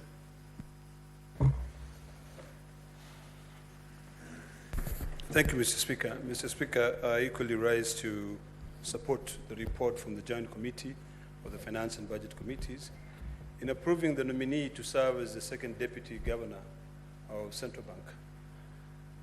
Mr. Speaker, I listened to part of the committee members asking questions.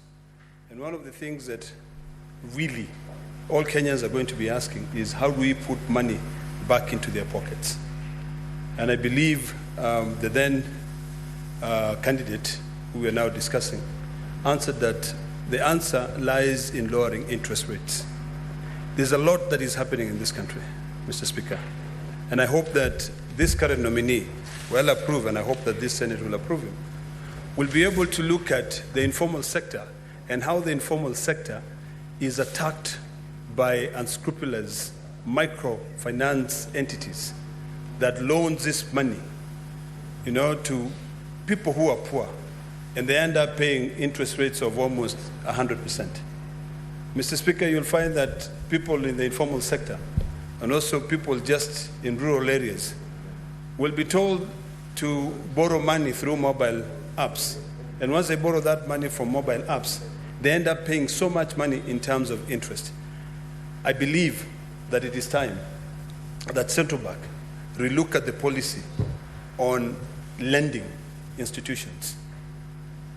From tier 1 bank, tier 2, tier 3, and also down all the way to these micro enterprises and also these small lending institutions which are there. There's another discussion, Mr. Speaker, because I listened keenly to what Gerald was saying, that when Safaricom, when Michael Joseph thought of introducing M-Pesa, he met him and they discussed about the introduction of M-Pesa services, which now everyone here depends on M-Pesa. At that point, no one really had the vision, had seen it ahead, like 20 years ahead, to see how far the development or innovation of M-Pesa would be. But today, Mr. Speaker, M-Pesa is a financial institution. It has got nothing to do with telcos. It is essentially a financial institution. And I think it's about time that we delink the telco or telcos from financial institutions so that it can be regulated 100% by Central Bank. Because right now, when you're looking at the regulations that a company like Safaricom goes through, there's some which with the Central Bank, there's some with the ICT authority. So I think it's about time that we look at the whole issue. What is also important, Mr. Speaker, is that earlier today, a staffer from my office told me that when they went to one of the financial institutions that is now has been nominated to receive SHA payments, they were told that they can only pay using cash, that they cannot pay with a check. Then it begs the question, why do we have check payments as one of the modes of payment? So, Mr. Speaker, it is important that Central Bank get the correct answers from DTB Bank, from KCB Bank, who are sending away institutions that are paying by checks, telling them that unless you have an existing account with that bank, they will not accept a check from any other financial institution. It is also important to streamline on how government services should be paid for. If we are paying everything on each citizen, then we need to figure out how we account for that, because in Parliament, we are told today that all payments should be made using checks. Then when you go to government institutions, they tell you, no, we need you to do what? To pay in cash. So when in an office or an officer is given money and he has to pay, that money is written under their name in the form of interest, tomorrow the auditors will come and say, this officer collected so much money on interest, forgetting the context in which that money was collected.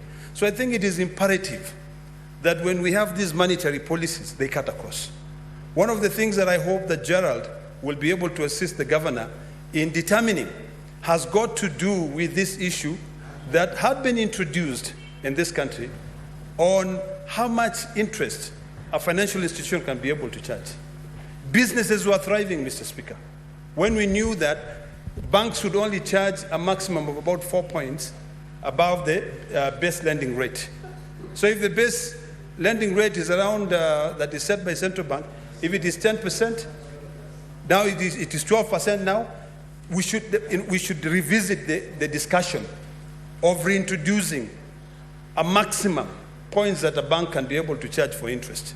That is how you encourage a young economy to be able to grow. That is how you encourage money to be able to circulate.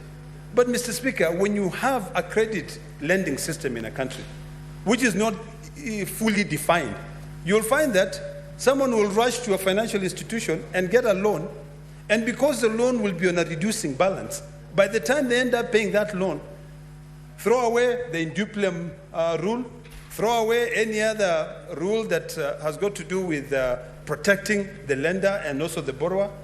They will be told, this is how much you'll pay, and if you don't pay, we'll come and auction you. So I think we need to put some discipline, allow this country to develop. You know, we want to encourage youth to be able to open businesses. But if a youth is opening a business and they go to a bank and they ask for a loan and they are given the interest rate as 20%, you know, 20%. But by the time they are paying that loan, that interest rate, because it is on a reducing balance, has gone up to like almost 36 or 40%. We need to have control. We need to find a way that we can encourage financial institutions to do clean business. There's a lot of punky business out there with this financial institution. You know, if today, Mr. Speaker, you ask these financial institutions, particularly those in Tier 1, to be able to publish their NPL, you'll be surprised, you'll be shocked. Especially these financial institutions that are trading in Kenya, Uganda, Tanzania, Rwanda, Burundi, you know, even South Sudan, you will find that for them to balance their books, maybe their bank in Rwanda is doing better than Kenya. But you'll hear them saying that we've made so much profit this year. But if you now go into the details, they always say the devil is in the detail, you'll find that the NPL, the non-performing loans portfolio of particular banks, especially those banks in Tier 1, is unbearable. There are people who own, some of them owns like 3 or 4 billions, but you'll not see that because there is a business. In fact, Mr. Speaker, if you work a lot with financial institutions and you borrow money and you take a loan, you will find that if you delay in paying in 2 months, that bank will be after you like no one's business. They will call you and call you and call you. If you happen to dodge them, when you hit the 3rd month, the calls reduce. On the 4th month, you will not get any call. So ask yourself what happens. That money, whatever loan you owe, is now put into a suspense account. You know, it can either be one that is written off, that does not really allow this financial institution to present their actual position. So when they're performing, when they're calculating their performance or trying to demonstrate how they made profit, they don't consider that money which is in suspense account. Then something interesting happens again. You find in international institution that comes in and purchase and buy those loans. So the people who will now be forcing you to pay loans are people who have already bought that loan for them to be able to go now and follow you and you end up paying. So I think we need to be clear. We have a young economy that with good leadership from the governor and this distinguished fellow who we are now approving or debating to approve, a man who has served central bank or the financial institution in this country for 36 years is not someone who you can just wish away. I think it's about time now that we encourage this kind of meritocracy. You know, he's being nominated because he's got content. He has been able to work and seen all these different governments come, all these different policies come. So it's about time that we look at everything that we're doing, allow meritocracy, support this individual, but also when he sits there, just because you're seated up there and you are not now hanging out with the technocrats who discuss what is happening on the ground, maintain the same principle of wanting to see a better country. It is important that we have good monetary policy. I long for the time, Mr. Speaker, that will say Kenya as a country is going to be not only the center of gravity financially for the East African region, but a country that a lot of people will come here, people will be able to live here peacefully, enjoy. Mr. Speaker, I know you come from Meru, and the economy of Meru has got to be supported, and particularly in the Mirai industry. We see young people, allow them to be able to sell.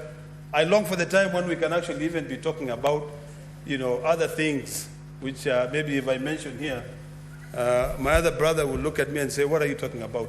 You know, you see, when you look at marijuana, they are all different issues, and it's a big economy there, but not particularly, I'm not equating it with marijuana. You know, there is CBD oil, which is used, we go to see a lot of different products, it's used in hospitals. So there's a lot that we can actually be able to discuss and support with a good monetary policy, one that is predictable. You know, we don't want a system where people are saying, oh, you know, your tax system is not predictable. Because today you have these policies, tomorrow you have this other policy.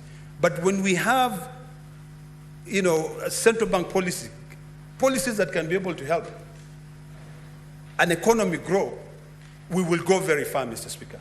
Mr. Speaker, finally, on this issue of overnight lending, I think it's about time that the leadership at central bank will look at it. Some financial institution will even tell you at the end of the month, don't pay yet, because banks will be doing overnight lending.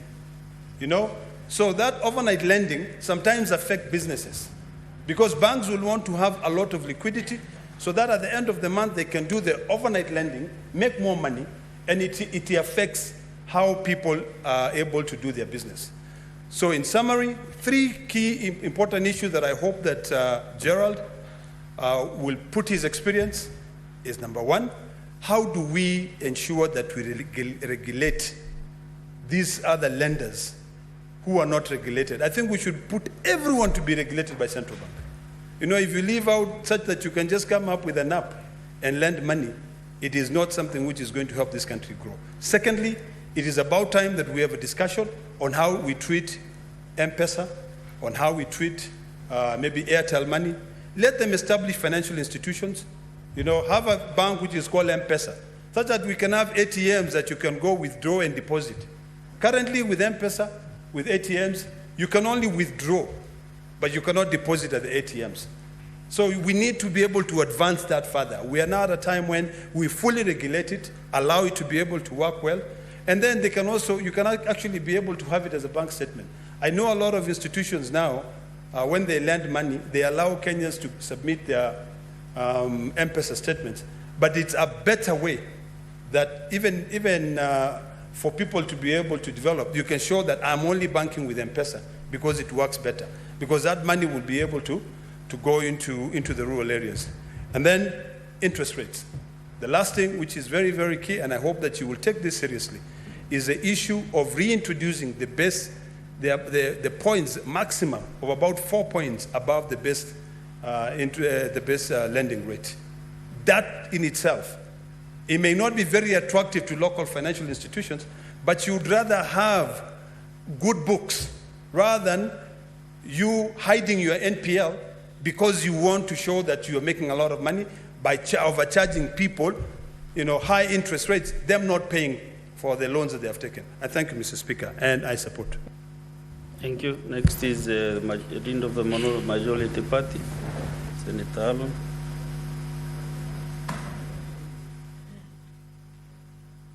Mr. Speaker, I rise to support this report. Very good report actually by our Budget and Finance Committee.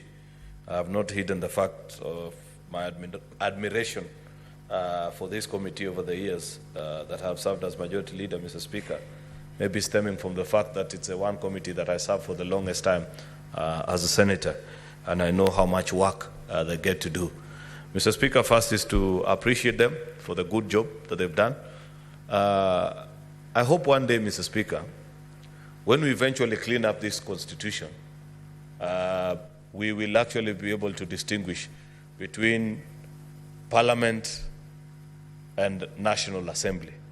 Because there are so many instances, Mr. Speaker, where the Constitution actually intended to say Parliament, but has ended up saying National Assembly. And it's only on rare occurrences such as this, Mr. Speaker, this particular item, where the words were used interchangeably, perhaps because of a typo or some of the editors, Mr. Speaker, were not keen enough, or may have been keen, Mr. Speaker, that we have a chance and an opportunity to hear the approval of certain key government official, Mr. Speaker. This alongside the IG and I think one or two others. That I don't think is what Kenyans intended when they went to the polls in August 2010, Mr. Speaker, to bequeath themselves a new constitution. Therefore, I rise to approve the good job that was done by our colleagues on the approval hearing of Mr. Gerard Nyaoma Arita, a gentleman who has a fairly rich resume, Mr. Speaker. Went through a competitive process, Mr. Speaker, and both committees of the House have actually sat down to listen to him. And in their words, they think that the gentleman fits the bill. And if he fits the bill, then we can go ahead and approve him. Mr. Speaker, I have noted that EACC actually did grant him clearance.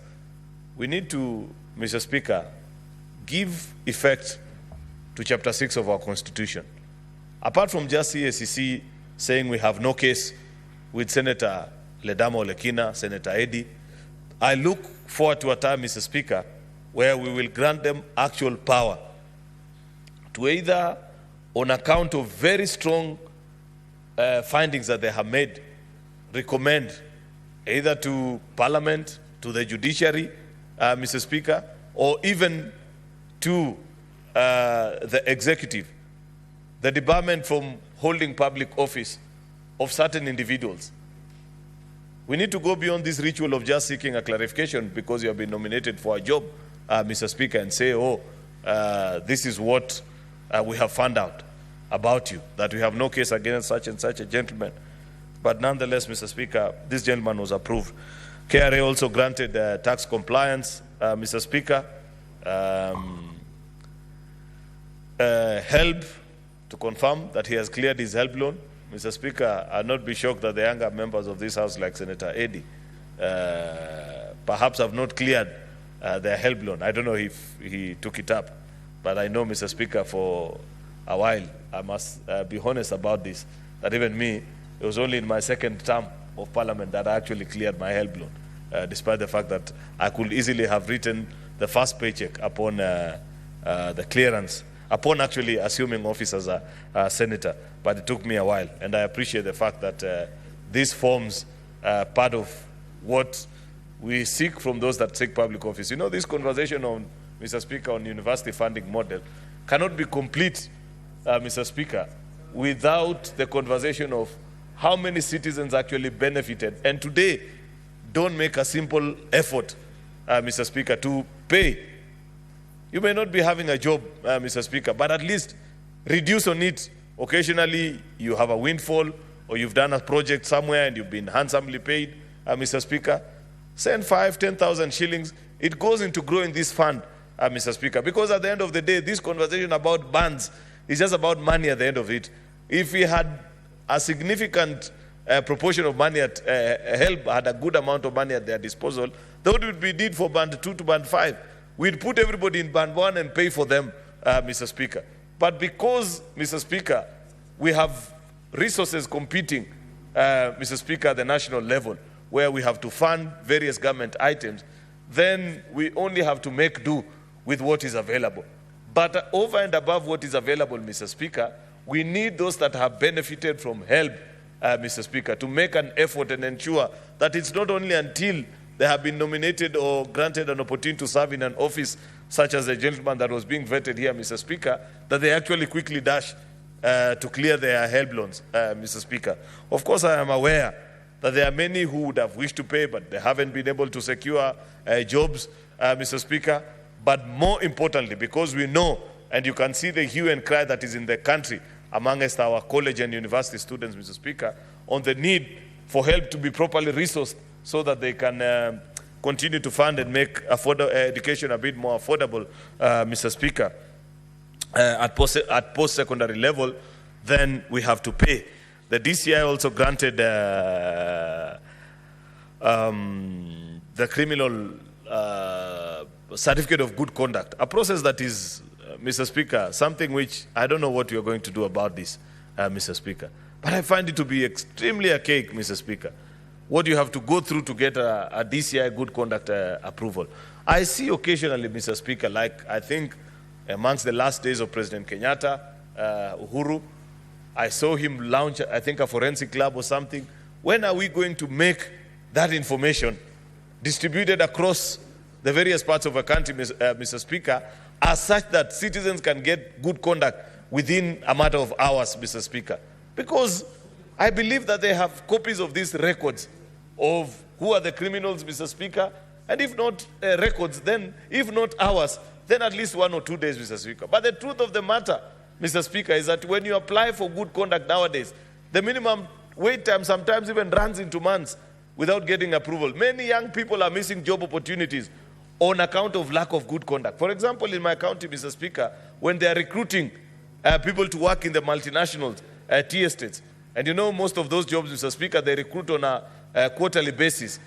Sometimes your good conduct expires midway, and because these people work extremely hard from Monday to Saturday, they don't get the time even to apply, or by the time they are applying, Mr. Speaker, when the next renewal of their contract comes, they are out of a good conduct, Mr. Speaker. And to get it is so much trouble. If there is an institution, Mr. Speaker, and I want to believe that when our colleagues in the National Assembly get to vet the next Minister for Interior, Mr. Speaker, when that opportunity presents itself, or even when he comes to this House, Mr. Speaker, to answer questions next session, part of the things we must demand of the person, the gentleman or the lady that will serve as the next country's Minister for Interior, Mr. Speaker, is to give a policy direction on what will be the quickest turnaround time for citizens to acquire, or what will it take for citizens to acquire good conduct within a maximum of 7 days at most, Mr. Speaker.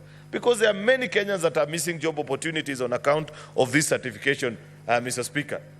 Mr. Speaker, now to the more important issues is on the issue of the resume of this particular individual, that this nominee actually has 36 years experience. So basically, my entire life, less 2 years, he has been in the banking industry, Mr. Speaker, and has handled issues such as payment system, quality control, banking supervision, banking services, and financial markets. There's only one thing that I'd hoped that Senator Eddy, because I know you served in budget and finance, I don't expect Senator Faki to ask this, but because you're young and dynamic, I have scanned through your report. I wanted you to have asked this gentleman what is his view on regulation of cryptocurrency in this country. Unfortunately, that question wasn't captured. Because, Mr. Speaker, many countries that are more liberal in their thinking are beginning to live within the realms of reality and accepting that there are many people that are trading on Bitcoin, binary assets, Mr. Speaker, and it is important that CBK leads the conversation. If you ask them today, Mr. Speaker, chances are they'll tell you, oh, we formed a working committee. Working committee in government circles is what governments do when they don't want to handle anything, Mr. Speaker. You form a committee, and therefore, anytime even Parliament asks, what are you doing about this particular issue, they'll tell you, oh, there's a committee that we have put together. It is my hope, Mr. Speaker, that CBK will take the bold decision, Mr. Speaker, and lead the country in having a conversation, Mr. Speaker, about what to do with the crypto. Interested to be informed. Yes, because I know he serves, he was part of those that interviewed this young man. I'm sure he has useful information. Thank you, Mr. Speaker. I just want to inform Majority Leader that the issue of cryptocurrency and virtual assets was one of the critical issues that we explored in the committee. However, as you know, these committees, there was time limit to the extent that I wasn't able to explore that at the committee level when we were discussing this. But maybe you were not here when I was seconding this particular motion. When I was seconding, the bulk of my conversation was the issue of innovation and dealing with cryptocurrency and virtual assets, because I recognize that even in the country today, we do not have a substantive law that can be able to deal with this. So there's a part of it that CBK needs to respond to, but even us as legislature, there's a part of it that we must deal with in terms of developing proper laws that can even protect customers who are consuming these virtual assets and cryptocurrencies. So I did recognize it in my moving notes. I thank you, Mr. Speaker. Okay, thank you. Thank you, Mr. Speaker. That's very useful information. Mr. Speaker, CBK, the reason why I wanted to know what the nominee says is to know his personal views, but more importantly, Mr. Speaker, is that we need to know CBK's position on cryptocurrency and virtual assets, Mr. Speaker. They cannot continue to bury their heads in the sand, Mr. Speaker. The country must be led into making a decision, and a proper decision on it, Mr. Speaker, because other countries, Mr. Speaker, Kenya is a lead innovator. We gave the world M-Pesa, Mr. Speaker. How comes you are being left behind when other countries innovate other things? If other countries, Mr. Speaker, had taken the kind of approach that we have taken on cryptocurrency on our own M-Pesa, Mr. Speaker, then we wouldn't be getting the global recognition that we are getting. The world is innovative in nature, Mr. Speaker, and we must appreciate and move with the tide and the times of the world, Mr. Speaker. Therefore, I expect, Mr. Speaker, that in the next few months, Mr. Speaker, CBK shall be sending to Parliament a proposal. I am aware, Mr. Speaker, because there has been conversations around Parliament, that there was a member of National Assembly who was actually moving a bill on regulations of on cryptocurrency, Mr. Speaker. But you see, that is just a thought by a single member of Parliament. It is CBK that give the monetary policy of the country, Mr. Speaker, that guide or the nation, Mr. Speaker, into making certain critical decisions from where they sit, Mr. Speaker. And we expect from them, actually, Mr. Speaker, to lead the charge on that particular front, Mr. Speaker. In fact, many companies that come, I know, for example, that there are companies that are engaged in the trade of binary assets, Mr. Speaker. And the best they can get from both CBK and the capital, not capital markets, this other one, Mr. Speaker, the regulator actually of capital markets, Mr. Speaker, is a letter of no objection. That is not enough, Mr. Speaker. We need to guide these institutions or these companies, Mr. Speaker, and let them know that there are certain criteria that they need to meet, Mr. Speaker, because they are citizens who are losing money. Kenyans are very advanced in terms of appreciation of technology, Mr. Speaker, and there are many young people that are losing money because of institutions that are digital platforms, Mr. Speaker, that are operating unregulated in this country, Mr. Speaker, and people are paying actually and end up losing money on those particular fronts, which we expect CBK to lead the way into making those particular decisions. Being granted a letter of no objection alone, Mr. Speaker, that cannot be enough in itself and of itself, Mr. Speaker. I expect that in the next few months, Mr. Speaker, now that we have added them and have approved for them a new deputy governor, Mr. Speaker, that the CBK shall get busy and guide us as a nation into that particular space so that we lead on the continent. I know there are a number of African countries, Mr. Speaker, that have already led the way and done that particular. The last point, Mr. Speaker, that I expect of this nominee and CBK in general is on the issue of these predatory lending apps, Mr. Speaker, that many of my colleagues have spoken about, that they are increasing day by day, and you're not sure, Mr. Speaker, whether they have been licensed or unlicensed, and whether, Mr. Speaker, they are actually living up to the promise of what this administration promised the people of Kenya. At the heart of the campaigns, I know President William Ruto on the campaign trail promised actually, Mr. Speaker, to take millions of Kenyans out of CRB. And that has been done. There are many people that had been banned, Mr. Speaker, from ever borrowing because of listing in CRB. But we are not removing them from CRB, Mr. Speaker, so that they can be taken advantage of by these online lending applications, Mr. Speaker. Therefore, it is our expectation that CBK will continue evolving with the times, Mr. Speaker, and lead the country. We expect actually, Mr. Speaker, to see occasionally an update from them of institutions that do not live by the regulations of what their license demands are, Mr. Speaker, being banned and being stopped from doing business in Kenya, because many of these institutions, Mr. Speaker, do not even have residence here in the country, Mr. Speaker, and therefore they just come here, they reap from young people, you toil, Mr. Speaker, and you disappear out of the country after making a tidy sum. Therefore, Mr. Speaker, I hope, it is my hope, Mr. Speaker, that CBK shall soon be leading the country in making a firm decision on what to do with many such institutions that are taking advantage of our young people. Therefore, Mr. Speaker, I don't intend to be long. I want to congratulate Mr. Gerald Nyaoma Rita on his nomination and propose approval, Mr. Speaker. I grant him my vote, satisfied by the work that was done by the committee and the report and the answers that he gave, knowing full well, Mr. Speaker, that he shall do a good job in reforming our financial institutions and making sure that we continue to be a global leader in this particular space. I thank you, Mr. Speaker. Thank you. Senator Okenyuri Esther.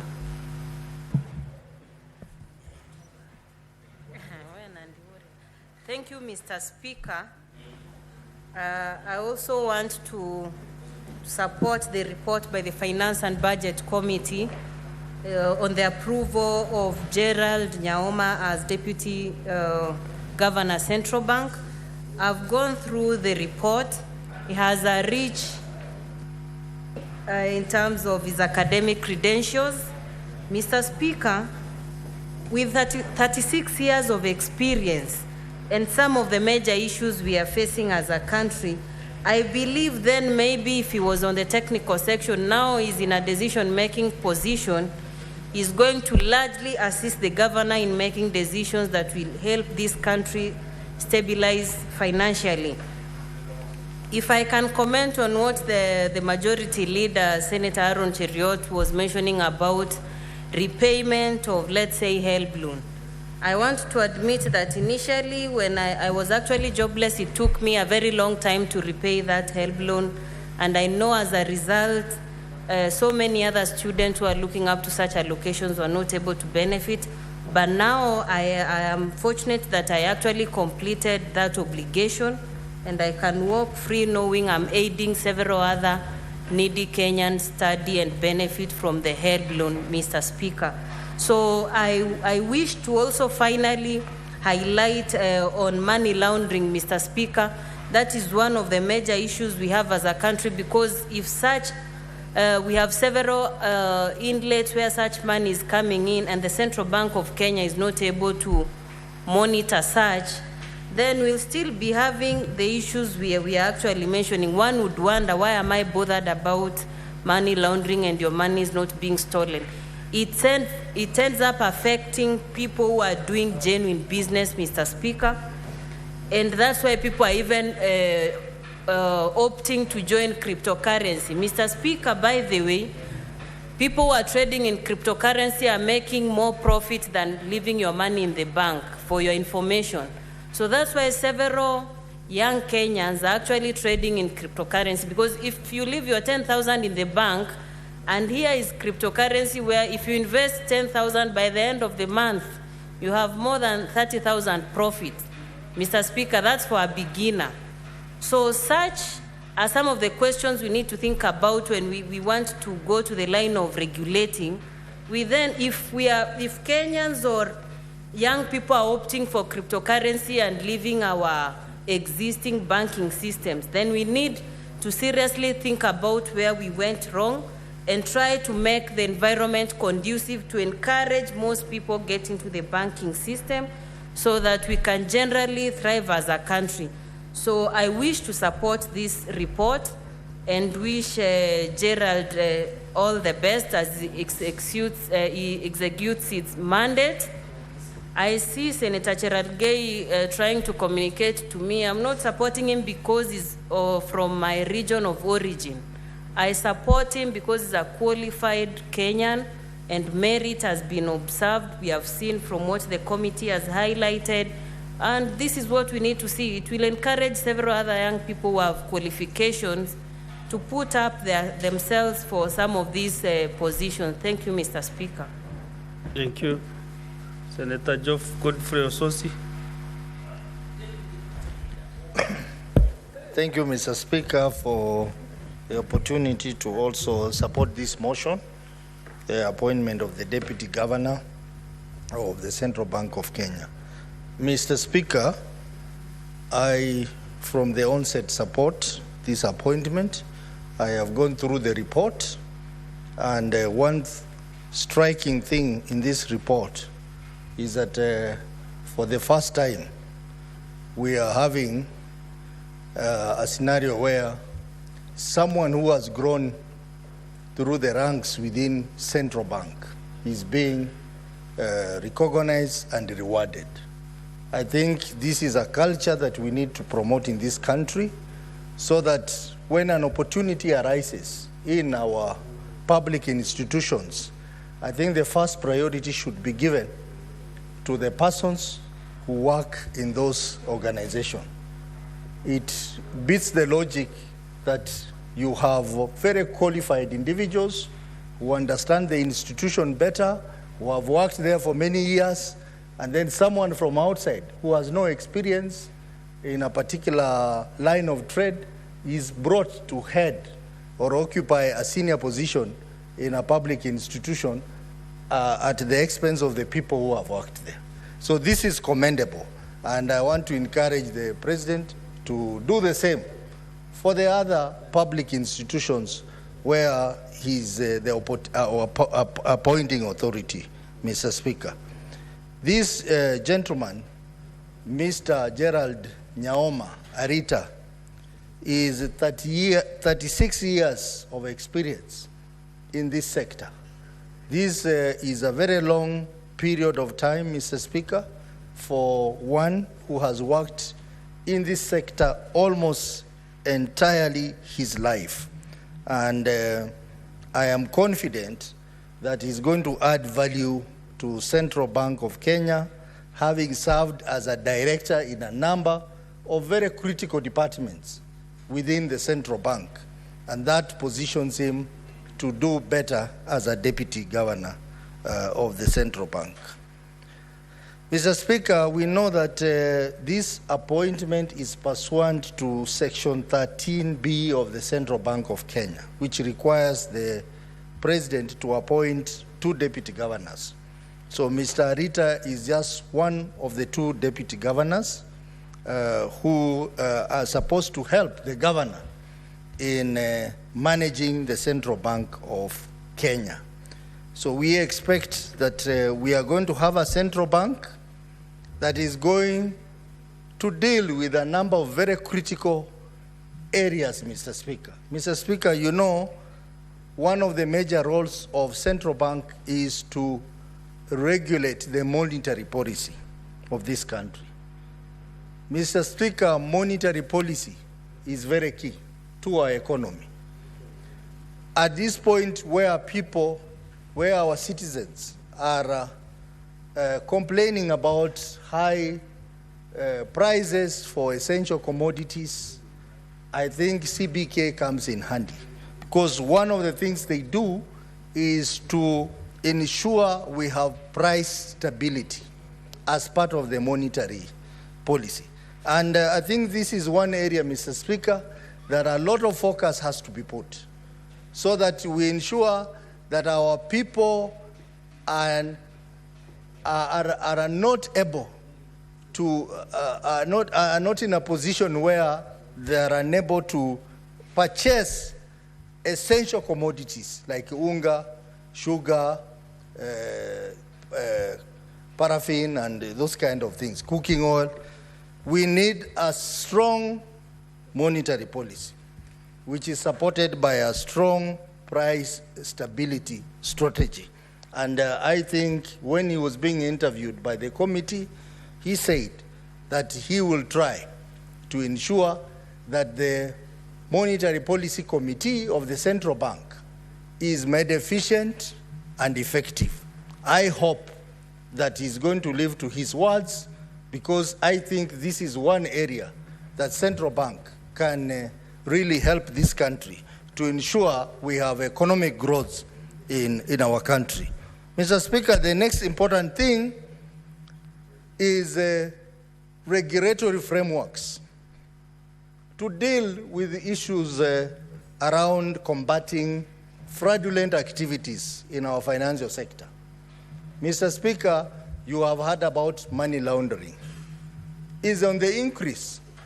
In fact, Kenya is one of the hotspots, epicenters for money laundering. And Central Bank plays an important role in combating these criminal activities. And one of the things that we expect Central Bank to do is to strengthen the existing regulations so that we have strong rules and regulations to combat money laundering in our markets. Mr. Speaker, also issues of cybercrime. Cybercrime is a very serious issue in this country, Mr. Speaker. Mr. Speaker, I read a report that said the banking sector in Kenya is losing up to 21 billion shillings every year as a result of cybercrime. And most of the banks do not report about this. Most of the banks keep quiet about this. But this is a very serious problem. And I hope the Central Bank, where Mr. Nyaoma is going to be the deputy governor, should do something about increasing levels of cybercrime targeting the financial sector. Because if you have a financial sector that is prone to cybercrime, then you will not be able even to implement what Majority Leader was talking about, the cryptocurrency. You will not be able to implement cryptocurrency. So if indeed this country wants to do the digital way in terms of money transaction, I think it will be important that we put focus in eradicating cybercrime targeting the financial sector so that people have confidence in doing business through cryptocurrency. Mr. Speaker, it is also important that the Central Bank leverages technology in its operation. Technology in its operation is very key. And I hope Mr. Nyaoma, who has wide experience in almost all the departments of Central Bank, will take that opportunity to push for full adoption of technology in Central Bank operations. Because, Mr. Speaker, as you know, technology plays a big role in reducing inefficiencies and promoting effectiveness in performance of the mandate of an institution. Mr. Speaker, Central Bank also is expected to oversight the financial institution. This has had challenges in the past. You remember, Mr. Speaker, a few years back, some of the banks were penalized for having participated in the NYS scandal, Mr. Speaker. The question was, where was central bank when all this was happening? So that means that the central bank needs to up its game to ensure that the financial institution, the banks, are properly oversighted and regulated based on the risk-based supervision. Mr. Speaker, the issue of financial inclusion, which has been addressed very effectively by M-Pesa platform, and Mr. Nyaoma, having been one of the key people who approved the usage of M-Pesa, should play a big role in ensuring that we have enhanced financial inclusivity in this country. We have so many people who are keeping money under their mattresses. Some are keeping their money under their chest or under their breast. This is money that should be put in the bank. They are doing this because we have gaps in our financial inclusion strategy.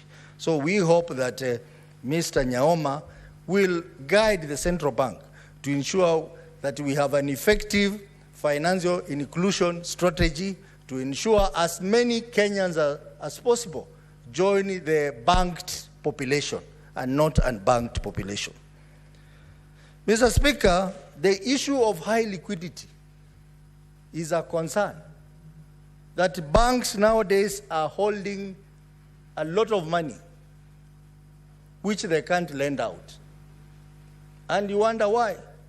Mr. Speaker, during President Kibaki's time, we used to see people moving around with the forms, asking us to apply for loans, but we no longer see those people do the same.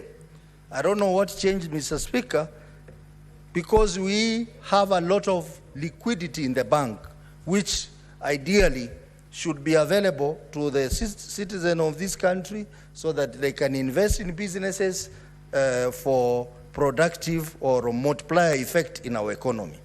So, Mr. Speaker, Mr. Nyaoma, according to the report that we have, is in fact overqualified for this position.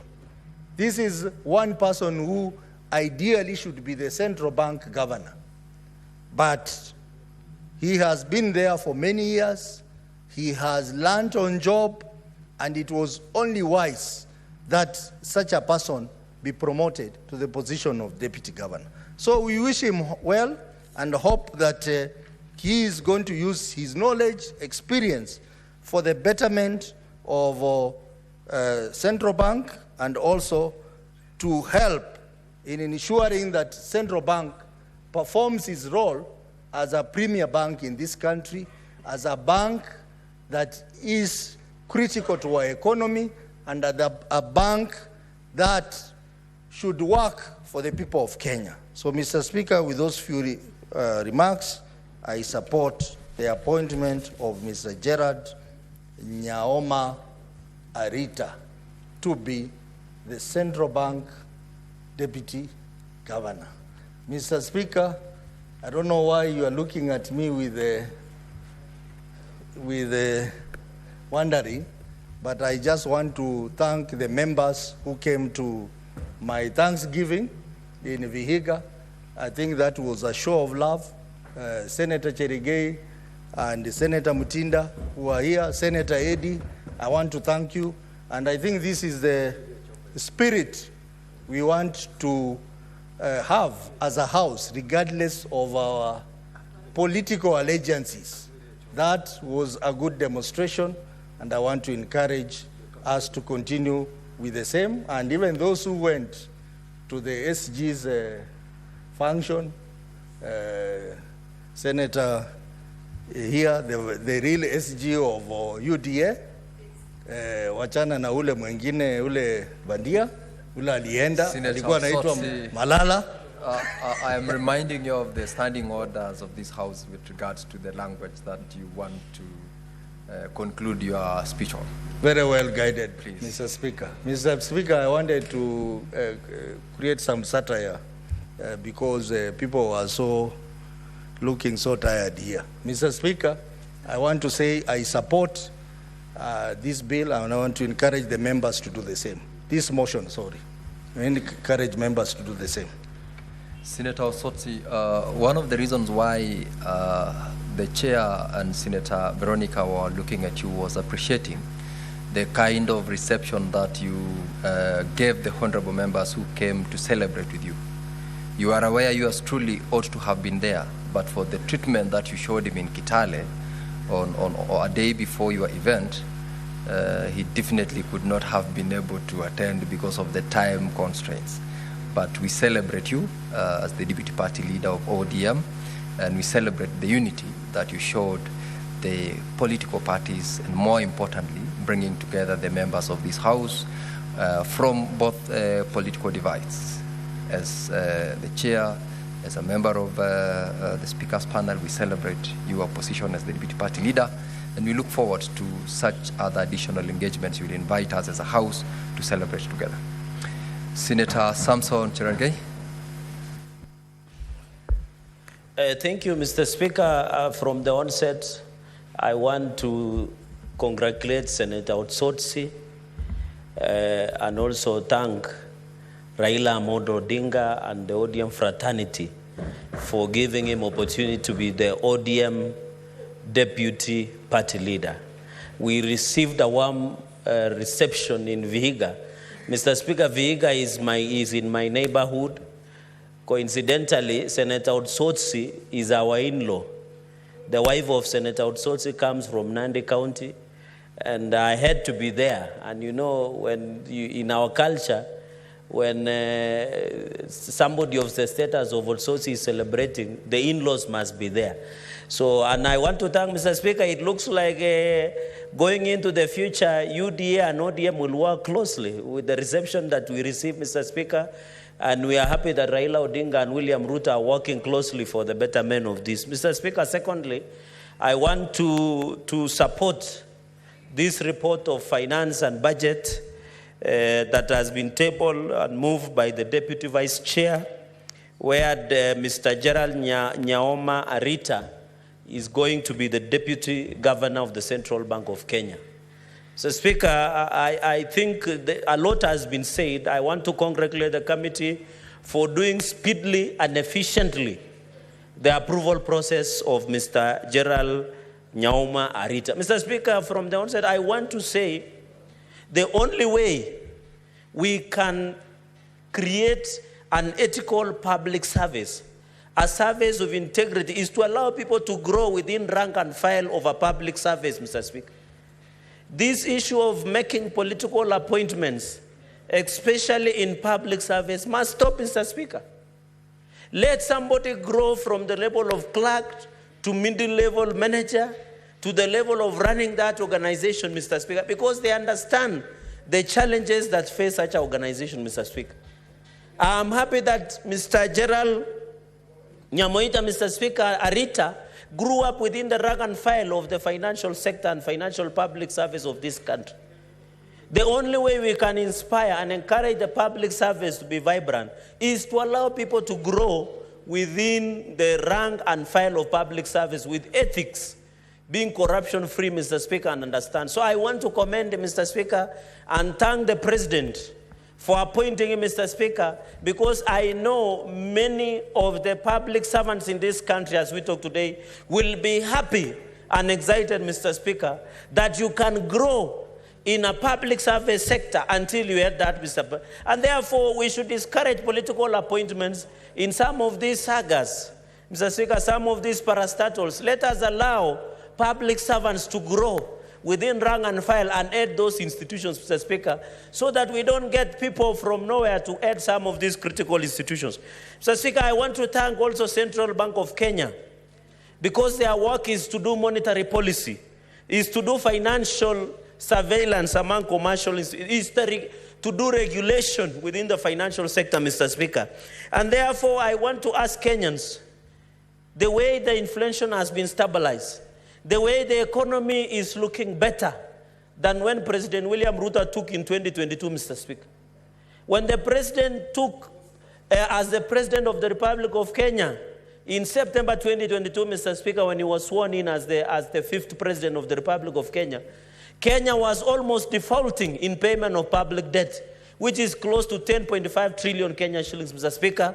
And you know, every child that is born in this country owes the public debt 201,000 shillings per child that is born, Mr. Speaker. The President has done well that there is no default or payment of public debt by his government, Mr. Speaker. And I want to ask Kenyans to be patient, that in the next 1 or 2 years, in the next 1 year, Mr. Speaker, this country will be flowing with honey and milk. This country will be Canaan, Mr. Speaker, by His Excellency the President William Ruto. And I know to many people it appears to me to be a miracle, but it will be a miracle that happens after 2,000 years that Jesus left this world, Mr. Speaker. Let us give the President the chance and opportunity to transform the economy of this country, Mr. Speaker. And one of the important critical factors in this is the Central Bank of Kenya. If they can do proper financial regulatory, Mr. Speaker, it will be very critical. So I want to appeal to Kenyans. As they take to social media, they have a right, Mr. Speaker, you are a senior lawyer in this country. Freedom of expression has its boundaries, Mr. Speaker. We want to ask Kenyans who use social media, they have a right to criticize government, but they should do it factually. They should do it in a proper and hygienic way, Mr. Speaker. Freedom of expression does not mean to insult or you demean. You can still pass your message without demeaning, without undermining, without insulting, Mr. Speaker. So as Kenyans go to social media to criticize, Mr. Speaker, they have the right to, but they should criticize it in a factual manner. Even as they criticize in the negative things, they should also be saying the positive things that this government of His Excellency President William Ruto has done. So in the next 1 year, Mr. Speaker, I want to assure the nation, and we saw when the President State of the Nation, Mr. Speaker, the Kenyan economy is looking more resilient than it was before. The Kenyan economy is looking better after William Ruto took over. We are talking about inflation rate of 2%, Mr. Speaker. As we talk, even when you walk around, Mr. Speaker, you can feel money. Where I come from, Mr. Speaker, we are selling maize at the moment, Mr. Speaker. You have bonuses in South Rift and across the country, Mr. Speaker. Let us allow the President to transform this country to a better nation. And let me ask Kenyans, Mr. Speaker, in terms of this inflation rate, and the cost of living has significantly gone down because we depend on central bank to do stable regulatory financial and financial environment, Mr. Speaker. Even the cost of living has gone down, the cost of food has gone down, Mr. Speaker. The many other issues are coming that look good for this country, Mr. Speaker. Therefore, I want to appeal and also, Mr. Speaker, advise the new Deputy Governor, Mr. Gerald Arita Nyaoma, that let him be Deputy Governor. He is not a co-governor. You know the problem we're having in this country, Mr. Speaker? I see many counties have a problem because a Deputy Governor imagines that they are co-governors. If Mr. Nyaoma will just be a Deputy Governor, he should just be assistant to the governor. Let him not be a co-governor. I think that's a free advice because we have seen situations, Mr. Speaker, where people are trying to be the co-governor or even a co-president, Mr. Speaker. Mr. Speaker, secondly, is on the issue of monetary policy. Monetary policy is critical. We want to see the issue of money laundering being taken care of, Mr. Speaker. We are aware, Mr. Speaker, that quite a number of people are using money laundering through financial systems of this country. We want to call the central bank, now that we have a new deputy governor, Mr. Speaker, to put in place necessary mechanism to prevent money laundering. We don't want to see money that comes from cartels and drugs and corruption and proceeds of corruption being laundered through our banking system in this country. We don't want to see the money that comes from pirates, Mr. Speaker, getting into our financial marketing banking system in this country, Mr. Speaker. I know to run a commercial bank, Mr. Speaker, you need a deposit of 1 billion to run a commercial bank, Mr. Speaker. I want to request central bank to raise that, to run a commercial bank in this country should be 10 billion. Mr. Speaker, because I'm told the number of people who will earn more will increase going into the future because of President William Ruto's macroeconomic policies in this country. So I want to request, let us stop. The commercial banks should now increase, Mr. Speaker, to 10 billion to operate a commercial account, Mr. Speaker. Number two, Mr. Speaker, because you see a bank like Kenya Commercial Bank, KCB, is 1.4 trillion Kenya shillings, Mr. Speaker. It's one of the richest banks, KCB. So if you ask KCB to open a commercial bank account, deposit is 1 billion, is chicken change, Mr. Speaker. Mr. Speaker, we need also the issue of technology. You know, Kenyans, Mr. Speaker, even fixed deposit interest rates are not looking very good. That is why Kenyans prefer to keep their money through cryptocurrency.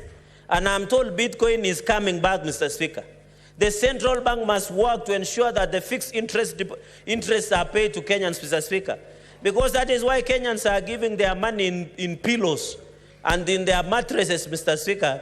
Because Mr. Speaker, the financial surveillance by central bank must be up to date.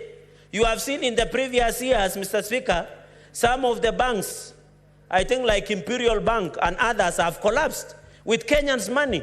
What is central bank doing to recover Kenyans who have lost their money because the bank has gone under?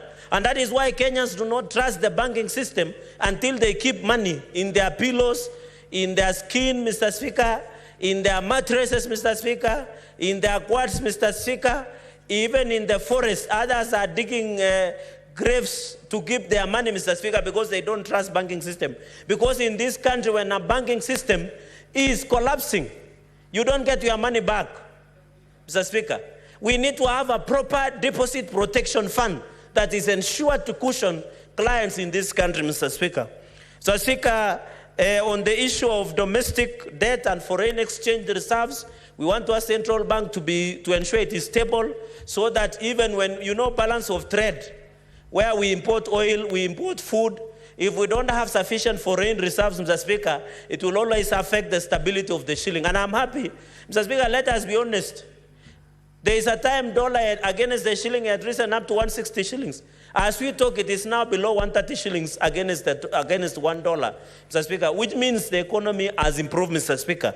Mr. Speaker, on the issue of licensing and regulatory and price stability of basic commodities, I want to ask, Mr. Speaker, let them maintain, even, Mr. Speaker, in conclusion, there is this issue of microcredit lending institutions. They must be cracked. We don't look like what to credit, Mr. Speaker. When somebody finishes, especially for these young guys in border, when they're almost finishing paying for their border disappears. And they are paid this, Mr. Speaker. We must arrest the rogue microcredit, like what to credit, like Platinum, Mr. Speaker. They are flinching and fleecing. They are taking like coupe, what do you call the ticks? They are flinching and fleecing young people who are struggling, Mr. Speaker, in the border sector. The new deputy governor must ensure financial surveillance, as I conclude, is on top notch, Mr. Speaker. Mr. Speaker, with those very many remarks, and Mr. Speaker, you need to protect me. He's saying something in Kikuyu. You know, this gentleman nowadays is bald-headed. I don't know, he's a member of Murima Defense Force or something. Mr. Speaker, I want to support this motion and allow members, let us give Nyamoita Arita. I think this is one of the nominees that we have never had a problem because he has grown up in rank and file in public service. Members, going into the future, let us allow people to rise up through ranks and file of public service so that we can give confidence to the public service, Mr. Speaker. Mr. Speaker, with those funny remarks and your indulgence, I want to say it was good to see you in Kitale. I'm told you didn't leave that place as it was expected. I'm told you were treated like a king. I hope you left your markings around Kitale and Trans Nzoia, Mr. Speaker. Mr. Speaker, so that, but otherwise, let us always support our colleagues when we can. Mr. Speaker, with those very remarks, I support this motion. Thank you, Senator Samson Cherargei. I will give Senator Ali Roba.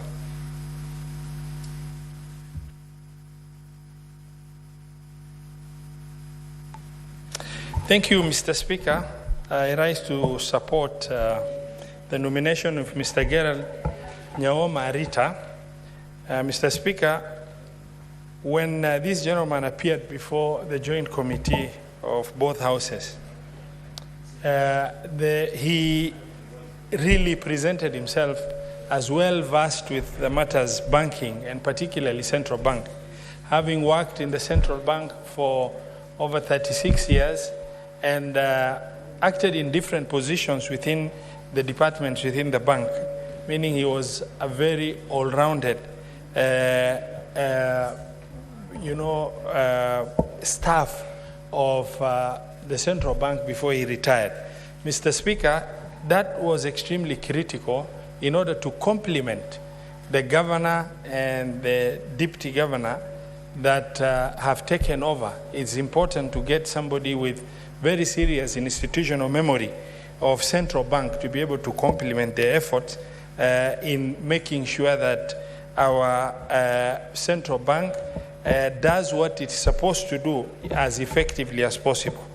Mr. Speaker, now that somebody with such experience has joined, it is our expectation, Mr. Speaker, on behalf of the public of Kenya, that Mr. Arita and the team, including the governor and the deputy governor who preceded Mr. Arita, the three of them together need to make sure as expeditiously as possible they put policies in place to be able to make sure Kenya is not left behind in this space of cryptocurrency or the issues of virtual transactions that are taking shape across the globe and that is really impacting positively in the global trade.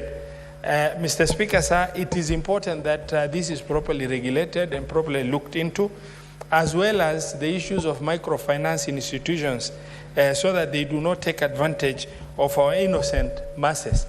And also move with speed to make sure that the banks are properly regulated, monitored, and made sure that the customers get what they deserve without being exploited, such as when central bank reduces the base lending rate, when central bank increases, the commercial banks move very fast at the speed of lightning to increase the interest rate for its existing customers. Likewise, it's important that when the base lending rate is reduced, then the commercial banks also follow suit by immediately at the same speed reducing the lending rates that they extend to their customers. Mr. Speaker, sir, as we looked through the career and some of the critical achievements Mr. Arita has done, it came to light through our engagement with Mr. Arita that he was one of the pioneer managers within the bank that facilitated the realization of M-Pesa in the country. Something that if he did not have the foresight required, he would have very easily turned away when it was assigned to him. But he really facilitated, and we became a pioneer in that field of technological advancement in not only in our country but across the globe, which a lot of reference has been made into the issue of mobile banking and mobile banking from the perspective of we've taken it to levels that were unprecedented, and previously no any other country globally has managed to exploit using technology in this concept of M-Pesa, using our mobiles to be able to transact effectively at the same level or even better than using credit card, with security that is required inbuilt in it to be able to now get a situation where most countries have started copying this issue in order to, looking at that lead that our country and Safaricom as an entity has taken, which we congratulate Safaricom and also Mr. Arita for having facilitated this program of realization of M-Pesa in our country and became a world leader globally in terms of taking advantage of innovation and technology in the mobile sector. Mr. Speaker, sir, as I rise to support the country is undergoing a lot of transformation, Mr. Speaker, and a joint effort by the government has become extremely apparent in terms of where also the bank, the central bank, plays a role in terms of us improving our credit standing with international lenders. When the current government came into being, we were near blacklisting with respect to accessing credit from other institutions. And Mr. Speaker, while there is air of excitement about credit and liability and debt ceilings in Kenya, it's important to note that countries even so advanced as America and others operate very seriously with borrowing and debt. It's not an issue very unique to Kenya. And since we adopted the debt to GDP ratio as a measure, and we put our ideal recommended level at 55% of the GDP, now the trend has started taking shape where we are gradually moving towards that 55%, which also is commendable, of the government as well as also the National Treasury. Mr. Speaker, we have also improved tremendously. Records indicate, and very soon we'll be tabling the issue of medium-term debt management strategy, where it's going to indicate very clearly.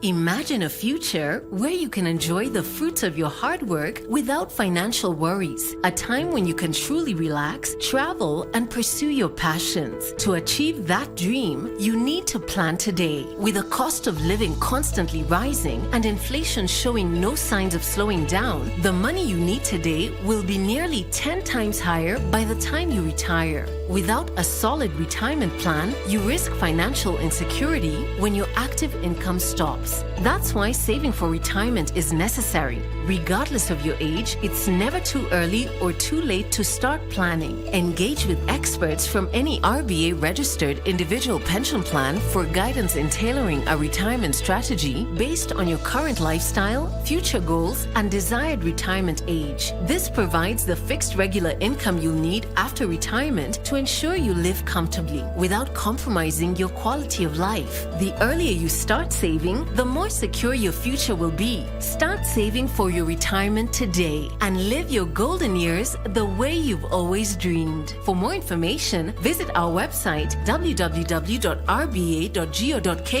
call our toll-free line 0800 720 300 or email info@rba.go.ke. Secure your future.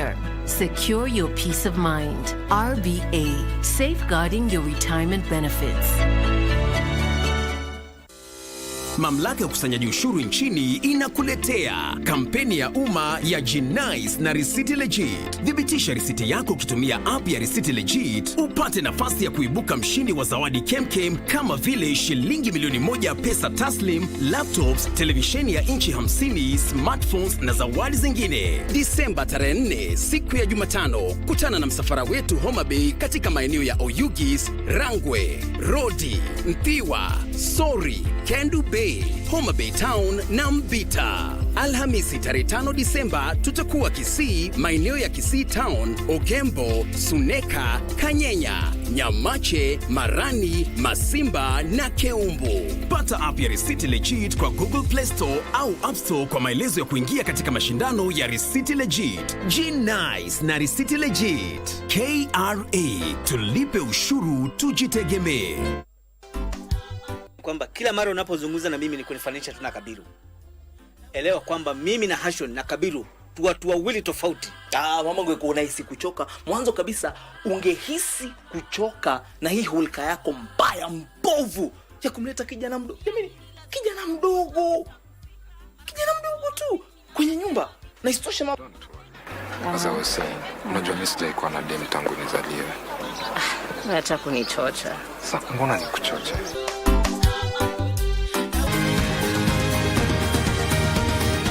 Thank you for joining us on Healthy Living. Stay connected to Voice of America at voanews.com.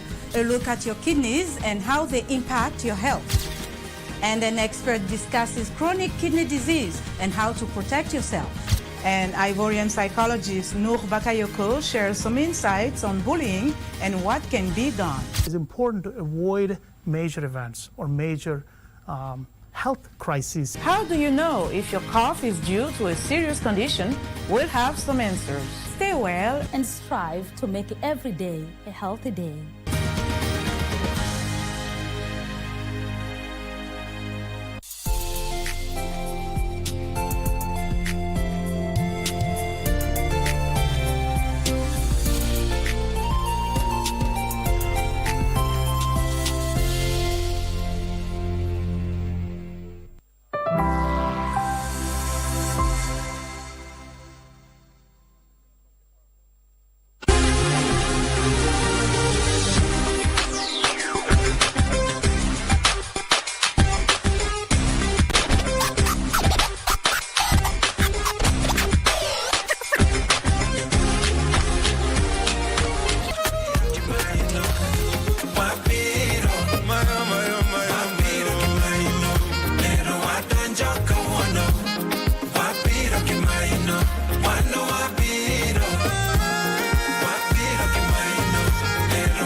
As we retire to the southern hemisphere, Jomilambo, mount your horses and get ready. Find your armor, your glig and glow at your molue. And now we here, ready or not, you're gonna hear us. Wabiro gitonge gokumba wadungremo. Na washika bango mimi nina mpango ya kufanya mambo tukisonga. We're singing songs of freedom to the walls of Jericho. Oh, yeah. Wapiro nyone, wapiro kimaino, nyone, watanjoko nyone, wapiro kimaino, wano wapiro, ayo, wapiro kimaino, de wapiro watanjo chinende, wapiro kimaino, wapiro, ololorede, wapiro kimaino, ololorede, watanjoko wono, chikiba, wapiro kimaino, wano wapiro, wapiro kimaino, pero watanjo chinende, wapiro kimaino.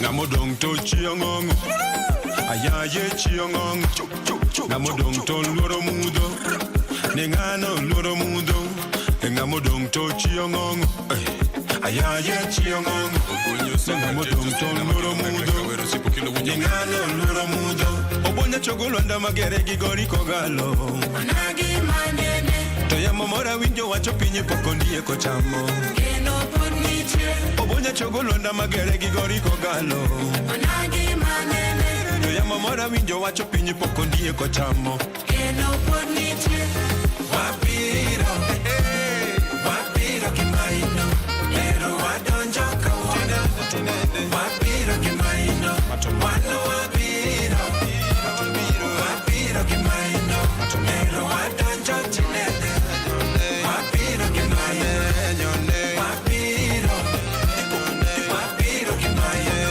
pero wadonjo kawono, wapiro kimaino, wano wapiro, wapiro kimaino, pero wadonjo chinene, wapiro kimaino, wapiro, wapiro kimaino, pero wadonjo kawono, wapiro kimaino, wano wapiro, wapiro kimaino, pero wadonjo chinene, wapiro kimaino. One leg anguka nayo bounce again ukipita nayo kanjege ni madharau bounce again hey uko incognito westline simple tisho na slipo tunavuta maombido tadhani ni chimni kumbe moshi ni mavela dijana play songs zote zina sound a cappella na pull up to her bumper kadere wa trailer akona biki na up ndani ya wana wanataka kunimaliza baba, wanataka kunimaliza. Tunazitupa ki Michael Jackson, leta action. Na mwaga jasho. Sikia ma gunshot, usiende junction. Uoga, sinaga mikama Tyson. Walai bila hii club iko na mabilionea. Vitu zinafanyika ndani hata vipofu wanajionea. Silimshika tukiban, aka drop it like it's hot. Anadina kuoka fan, kono kiwa kwenye throat. Nani ndo boss, hapa na mdishi kama last saba position. Tenja ni 6 figure, mnangu ni 8 na hapa inch manika yangu ni bait. Tunafanya tambi kapitabi na hama party. Wanadai ni wapi la vidavi, kitu smanyagi. Singoni mobe, left, right na katikati. Legeza waist to bed, knees, notoe shati. Staki kuna one leg na party. DJ chezeo skinny bitch, me is fatty. Nikona jaber, akona kuber. Kucha na gang, nina mjulu. Kucha na mapeng, kaslete matahen. Unlimited vagina, tisi she wanna my wen. Ayaya, mpaka Abu Dhabi. Ayaya, na maordinary. Burudika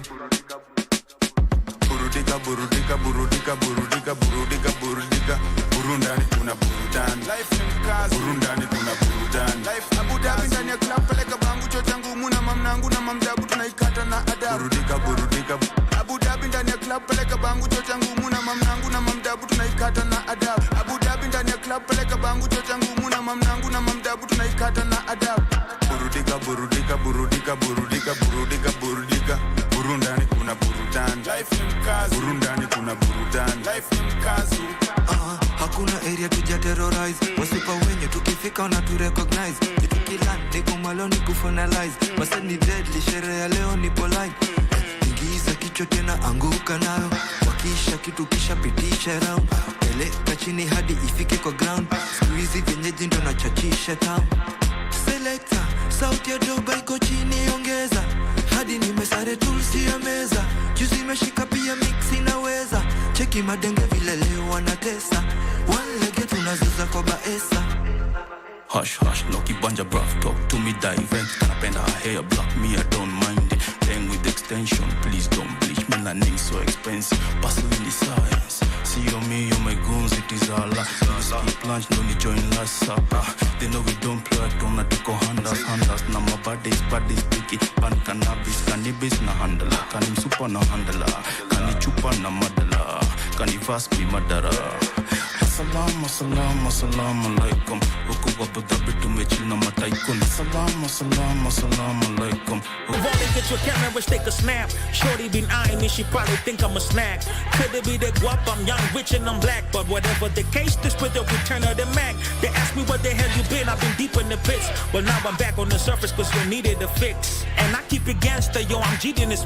But if the post come action, then I'm pleading the fifth. All eyes on me, the Mac is back, the African. Nice city back to Amsterdam. And I'm not from Asia, but I surely package stands. Couldn't stop to ate this classic man. And I'm looking for a classic chick. Couldn't do fillers and plastic hips. So if you think you can pass this list, then you and me definitely got some to kick. I could never sell my soul. Not for silver, honey, not for gold. In the darkness, baby, I still go. Ain't no way I'm losing hope. In this journey, I stay bold. Doesn't matter if it's hot or cold. Love me or hate me, baby, I still roll. I'm just focused on the road. Tonight you wish me pain. I wake up to a brighter day. You bitter words, they fall like rain.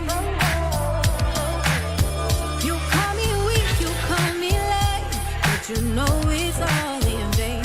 I'm just sticking to my lane. I'll find shelter, come on in. Regardless of where the OG goes, they gotta follow me, nobody staying behind. West boys call me OBO.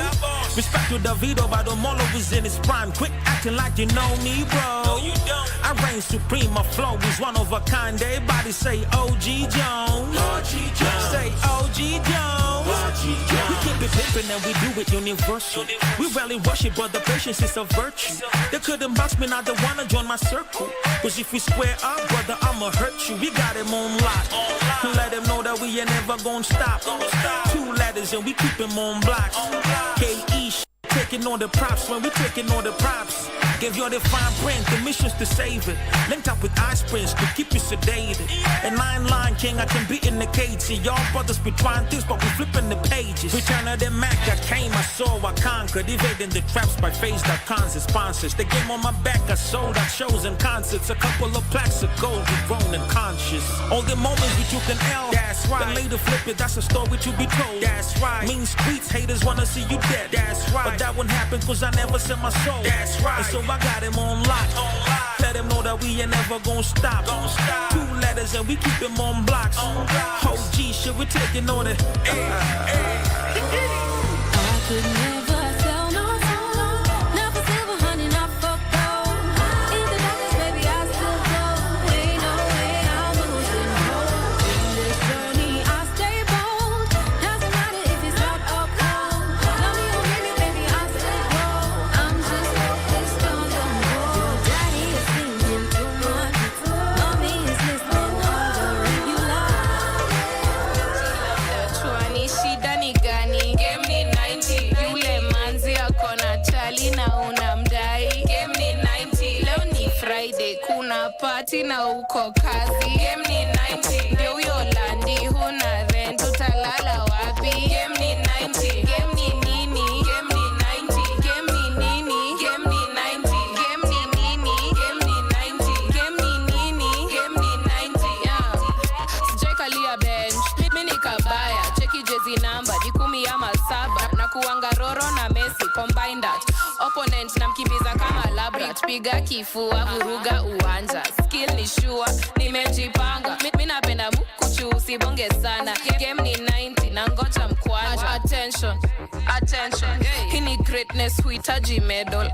Attention, attention. Skuma bail bana, leo silali central. Kanji labda chwani, shida ni gani? Game ni 90. Yule manzi akona chali na unamdai. Game ni 90. Leo ni Friday, kuna party na uko kazi. Game ni 90. Ndio huyo landi, huna rent, utalala wapi? Game ni 90. Game ni nini? Game ni 90. Game ni nini? Game ni 90. Game ni nini? Game ni 90. Game ni nini? Game ni 90. Wacheza na idhaa, tukomboka unazumba. One time kwa mahasla wote kila mtaa.